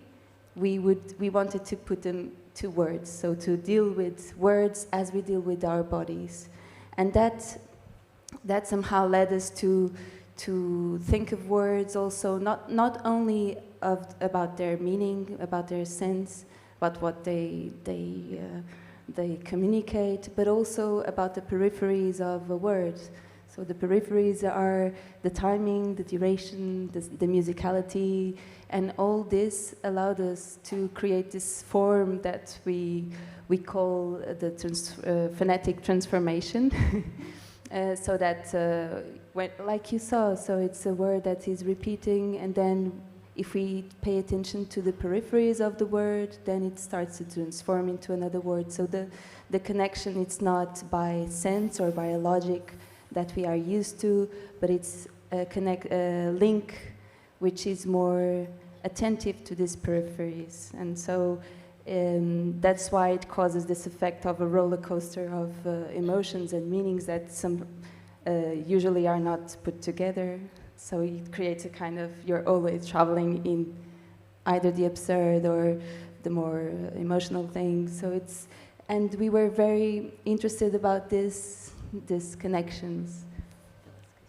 Cool, great. Well, Zach, feel free to bring in any of the audience questions as well. Lula, maybe your piece, performance, also had this kind of emotional landscape of, you expressed many different emotions. Can you tell us a bit about how you kind of really do that, both with your voice, with your guitar, the way you invoke emotions in all of us as well, as in the audience?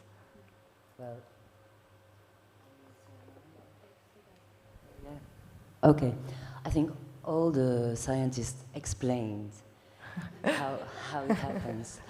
I cannot add anything better than just tune. That's what I do. I tune before in the amphitheater, so I tune myself with the instrument and the instrument with the space. And I find a certain vibration that feels good and allows me to express, evokes my intentions in the moment. The repertoire normally takes longer. I need more high, like a cat. I need higher than 20 minutes to fall on my pose. Otherwise, I will fall on my back and it will maybe hurt. But it's another emotion that maybe color my repertoire as well. So I always take a risk in the sense that there's a map. I know I can choose a way of sort of walking through. But there's no strict sequence, so I be in the moment and I will be exposed to whatever happens and influences my choices of building up this voyage.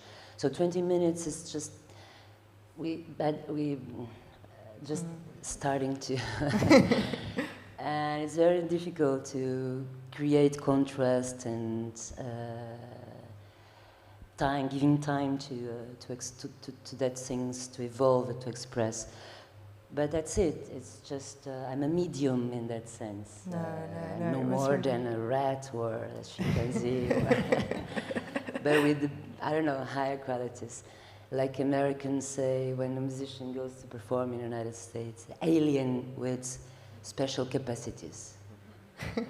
No, it really was. It really was a journey through through your performance, indeed. But I think we can't just talk about your emotional map. We also have Tupac and Chloe's emotional map, which really, one of the themes I think that was really interesting that you guys were thinking about when you were making this piece is this idea of emotional intelligence. So how we kind of correctly identify emotions in other people, in ourselves. Yeah, how were you thinking about how we explored the concept of emotion as we move through your piece? I hope by now everyone's had the chance to move through the emotional map outside. Sure, you want? Okay, I'll answer. So it's always really funny when you're trying to do a piece of art that is interactive, you know, because I think that the first question I got from everybody was, how did you pick the sounds? And what I said is, I didn't pick them. I made a list and I put some sounds, and then I went back to my studio and I went to everybody in my team and I went, does this sound good for you? Does this sound like anxiety to you? Because I don't think I can be the only person that tells you this is the way that you should feel. And I can imagine that if we did a poll, many people say, well, that doesn't sound like anxiety, or I don't think that's the right color for it. And that's the beauty about it, because it's also subjective. You know, I think that when you're creating a piece, and you know, and I gotta say, I love the fact that I'm listening to all these things and I'm going, oh, I didn't know about that, but we're using that, and I don't know that, but we're using that too, which is great. I love when science can actually explain art. It makes for a really, as I always say it, and just a quick story. I finished this whole thing of ceramics. I had 72 pieces of ceramic, and they were perfect. And my Japanese professor came and grabbed one of them, brought him to his studio, grabbed a little hammer, and broke it. And he said, now it's perfect, because it leaves a gap for the audience to come in and understand it. And now they're bringing themselves into it. And that's the most important thing. You need to leave a space for the audience to engage and to bring part of their baggage into it, because otherwise you're just giving them a lesson. And you don't want a lesson. What you want to do is you want to create an interaction. And maybe in that case, thinking about this audience interaction, Chloe, what was your experience of people interacting with your piece over the course of tonight? It's very interesting, because it's our interpretation of the emotion is very good to see the people interacting in the different form. I like very much the experience. Good, good. Well, we were all definitely enjoying seeing science and art being put together really beautifully. I think, Eva, your talk and with Anna's drawings as well, it just shows us how an image can really provoke many thoughts going in different directions. And it would be nice, actually, if you can tell us a bit about the images that you'll all remember from Eva's presentation just now, these amazing colorful drawings, and you saw them in the amphitheater as well.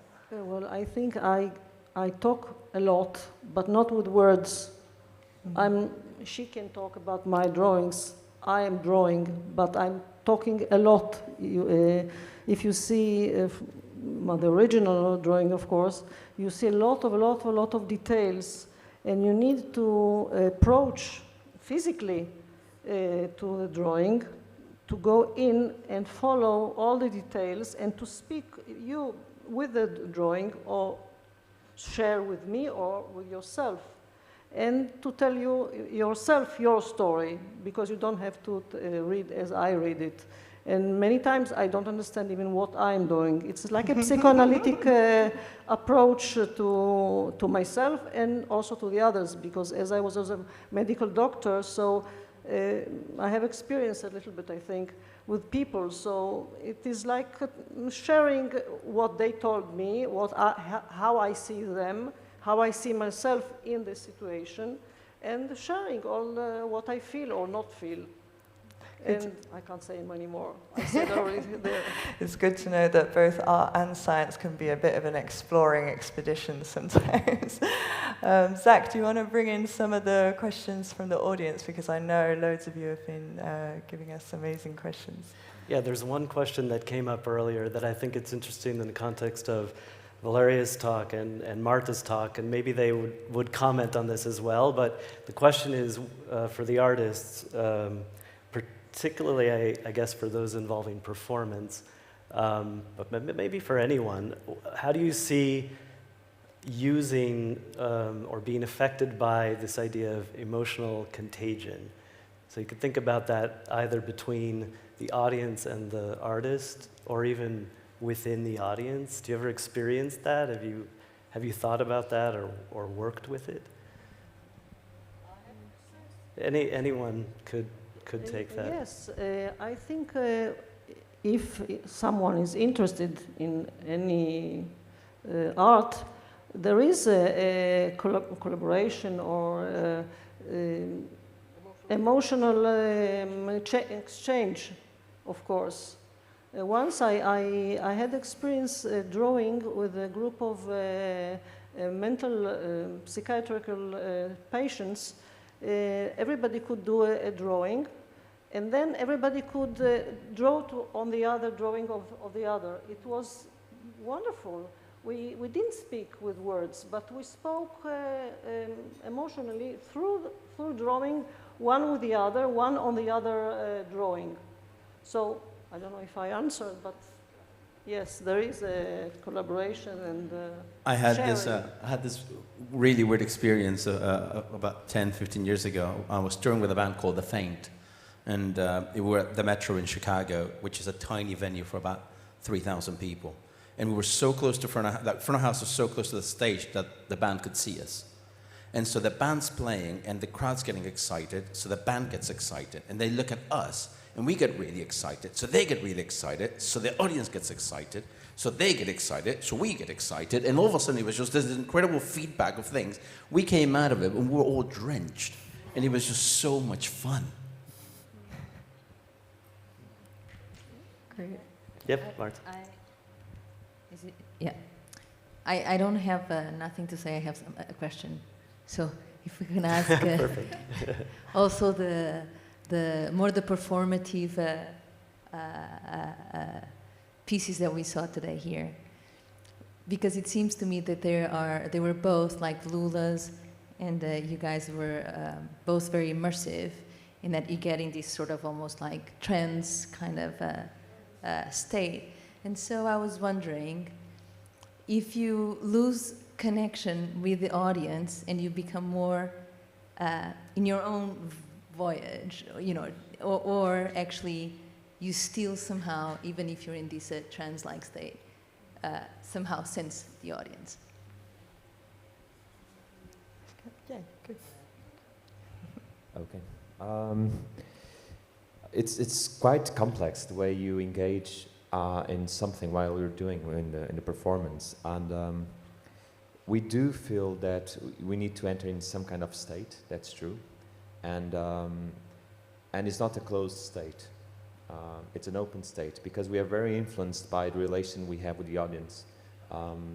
Even when we look so much connected or so much inside the material that we're doing or dealing with, everything outside is kind of, we feel it. And that's why every performance is very different from the others. And how not only the performance is different, also we feel it in a different way. But sometimes we cannot rely so much in our feeling because we had the experience of feeling very good in a performance, and then, like we were talking also before, and then the reaction was very normal, neutral, and also not being engaged at all in our performance, and then having a wonderful reaction from the audience. So we never know how it's going to work, and we never know how much we should rely in our feeling about what we're doing, but we do enter in some space, in another mental vibration, or in another timing, another relation with the body, certainly with the breathing, with the words, and with the movement. For the dance, it's true that the movement allows you to go to another place that is not the common place that we are in normally, but also the singing and the words. If they are said in a different way, they allow you to go somewhere, and you see that in a very, very different contexts, right? Yeah. Fascinating. Yeah, maybe this would be a good time to also just mix in some science and some art together. So I have another sort of thematically related two questions, more about the production. And I don't know if the scientists will have something to say, but the question for the artists is about, particularly for Lula and for Vitor and Sophia, is when you're in this this kind of performance, it's neither completely scripted, but maybe nor is it completely random. So how is it that you manage this state of being improvisational, of being in between? It's very interesting, that state, because you know how the performance, the limits of the performance, somehow you set them before, and you set as kind of a script that you know you're gonna go through. But then for us, we leave a lot of gaps or transitions not fixed, so that we can be present, be really present, and that allows us that permeability to include simple details of the audience. So we are always open to react to things, or to what is happening in the present. So we don't just close ourselves in something, which doesn't mean that we don't go into a different zone, but it's a very tuned state that allows you to choose. And we work a lot with improvisation, so we don't set the movement, and we allow also that space of transformation of the words. If a new word comes up, we say it also. So and since we are the two, also we are always with another. So it's not only with the audience, but also with each other. And that space of the audience filling up, we also feel like in this process of transformation of words that we are somehow guessing together the next one. And this is an active way of being engaged in this process of that we are proposing, you know, this form that we propose to just, to imagine together something. And that's very pleasurable also to feel like, it's this word. Yeah. It's really nice. Lula, I actually wanted to ask you about, at some point you did this impressive kind of almost breathing when you were singing. And I was thinking about some of the things that came up in Marta and Valeria's talks about this almost feedback from the body that you get, and it impacts then on your emotional state, and then back again. So how do you think about this sort of style of breathing, the rhythms and things that you use, the tempos and emotion? Let me try to, aggregate both of the improvisation part and maybe that one. I think what is nice in performing, and when you don't know exactly what's going to happen, especially in music. Music is, for me, something that comes from the future, passes through us, and leave no trace. It's like, what happened? But at the same time, evokes double body, I don't know how to express, but the bliss of performing at certain moments is to lose consciousness of that is you doing the thing. I'm also a spectator. I mean, I feel the audience, so I feel myself as a public as well. So, and the challenge is something new will happen. I mean, that sort of an error that is just an error if you react like, oops. But if you insist on the error, it becomes a pattern, a motif. So, and the challenge is how to integrate error in our practice, like talking, improvising, like I'm doing, we all do. I mean, I especially do, because for me a synapse is a synopsis, and I can lose myself in wondering. But at the end, there's a sense in the ephemeral state of communication, like music, because there's something that stays, but we don't exactly know what it is. But it's something that comes from the future, so it's the unknown. And I like that. I like to be surprised by new possibilities.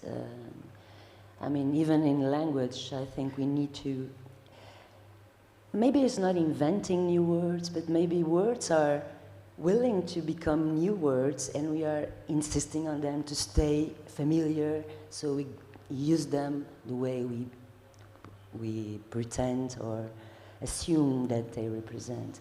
And I think we are blocking communication, trying to avoid the error, the organic thing, no? What's happened if we would be more experimental in our daily lives with our vocabulary and emotions, and with no fear, of course, particularly. Maybe we have to promote courage in a different way. So I'm just. I was going to say about fear. It's really weird, isn't it? When you're performing, when you're performing and you're doing something, and you know, going back to your idea of fear and how we freeze or we fight. It's kind of like when you're on stage, when you're performing, when you're doing something, and you get that element of fear. There's always that element behind you, and it's really weird because, because you're the whole time you're like, oh, what? Okay, I'm gonna do this, and obviously you can't freeze because you can just stop on stage. Or you can't just, your brain almost goes into this accelerated moment of thinking and looking and thinking ahead so much further than you would ever imagine. And you become so attuned to that moment. I would say it's almost like when basketball players, like Michael Jordan would say that the whole thing slows down. And even though everything is super, you see everything slow, even though everything is completely normal. Yeah. And because freezing, as we learned today, there's a lot of things happening in freezing, like in silence in music, like, oh, it's just silence. No, it's not just silence. Silence is a possibility of hearing different things, other things. And assuming silence, very awkward silence in society. People tend to add something just to feel more comfortable. So we lose information on that part, like freezing, be silent, and there's many things going on that we are losing sight because of our social behavior, familiar social behavior. Yeah, I love that we've had sort of the emotional component of words, language, and now silence. So, okay, Zach, anything more? If someone is waiting to ask a question and wondering where the mic is, we only had planned to have these questions online, so we don't have the mics because the mics are here. So I apologize. We have, I don't know, we're getting close to our time. I have one super difficult question. I think it's quite interesting.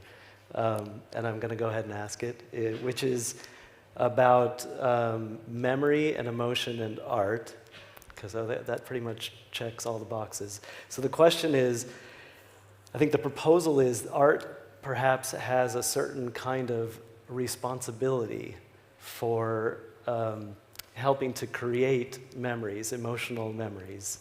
And do you ever think about that responsibility, what it might entail? I think that's quite an interesting idea. I mean, I'm very, very aware of it. And not only because of my work, but also because of the commercial work that I do. So I know that, for example, and sorry about what I'm about to say, because I always have to be sorry when I say this. 2011, Glastonbury, main stage, Sunday night. I knew exactly what I was going to do, and I knew what it was going to mean for 70,000 people in that place, and also for the millions that were going to join on television.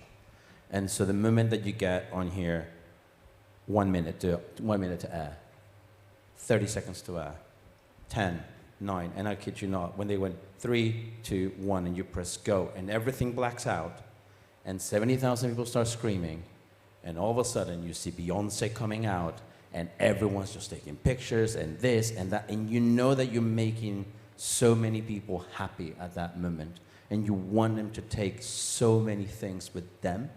You have to become aware of what you're doing. Because if you're not aware, then you are losing something that's been a gift to you to be able to touch so many people at that moment. You know, there is a very famous saying that Lincoln said to Harriet Beecher Stowe when he met her.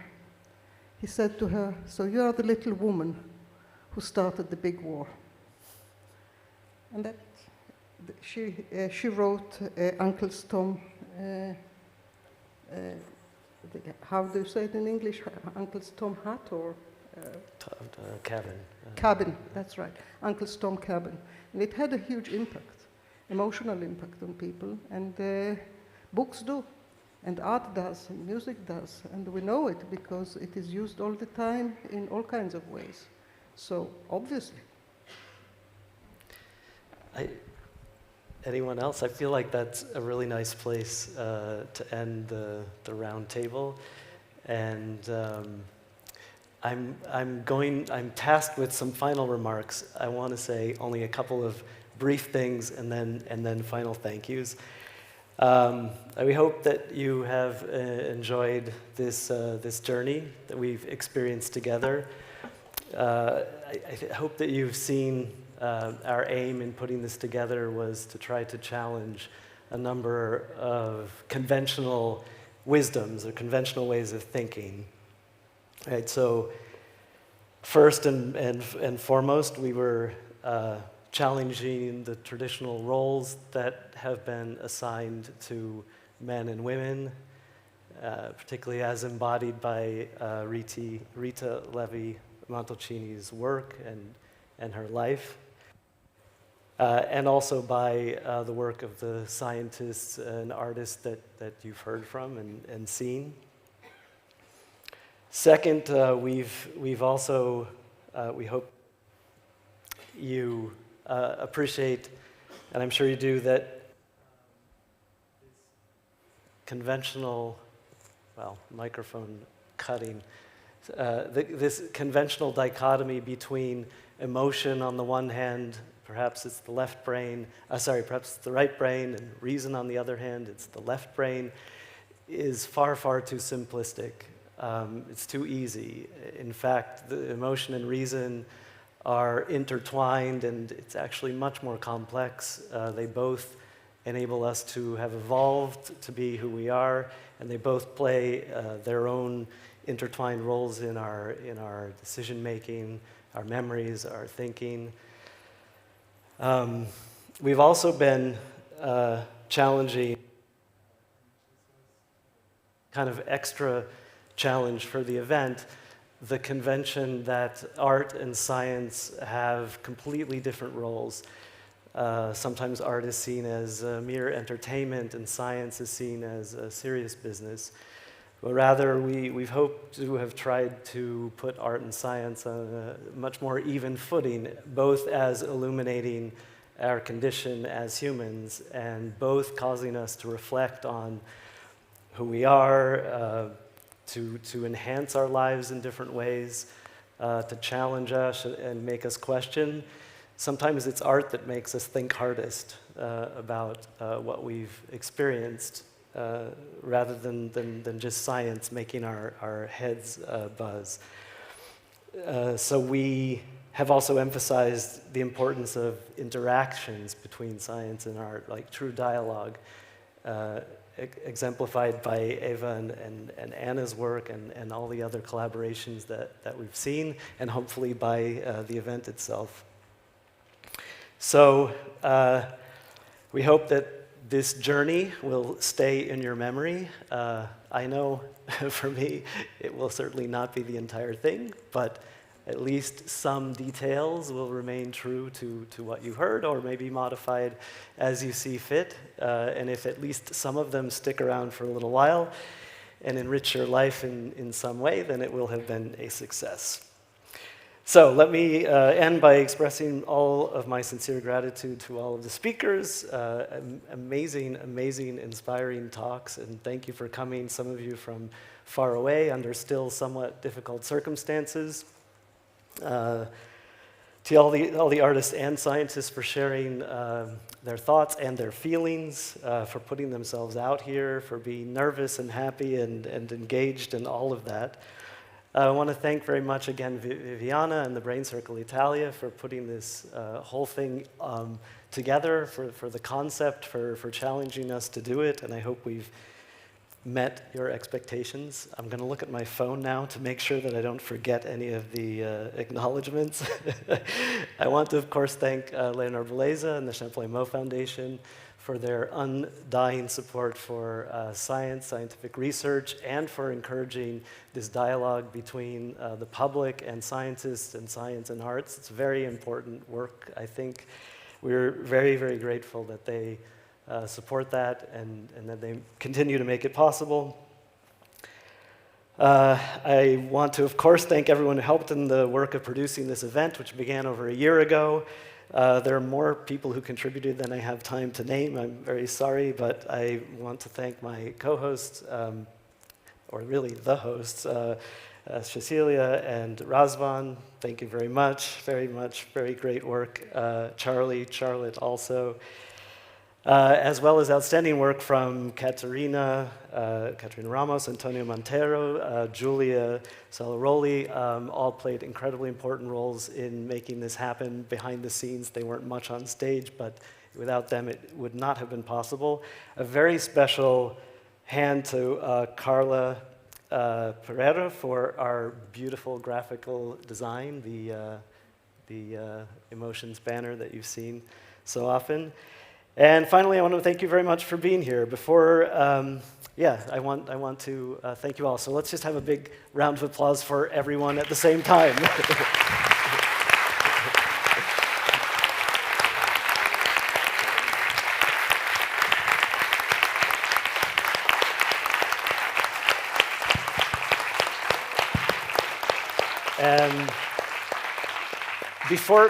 I just have one little thing before you leave, which is a slide should come up. I have to put in an advertisement because I hope to see you again, believe it or not, next week.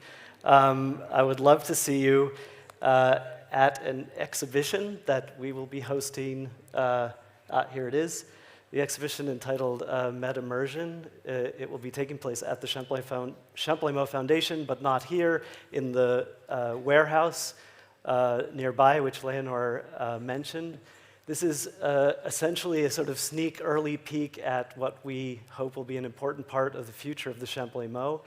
What the event is essentially an art exhibit. It is a series of interactive installations featuring generative art, artificial intelligence, immersive technology. And while it is art at this point, it is what we think is the basis of the future of human health. And we would be really excited to have you come and join us and to discuss these technologies, to experience it, and to see what the future may look like. Thank you very much. I hope you can join us. Thank you for coming again. Good evening.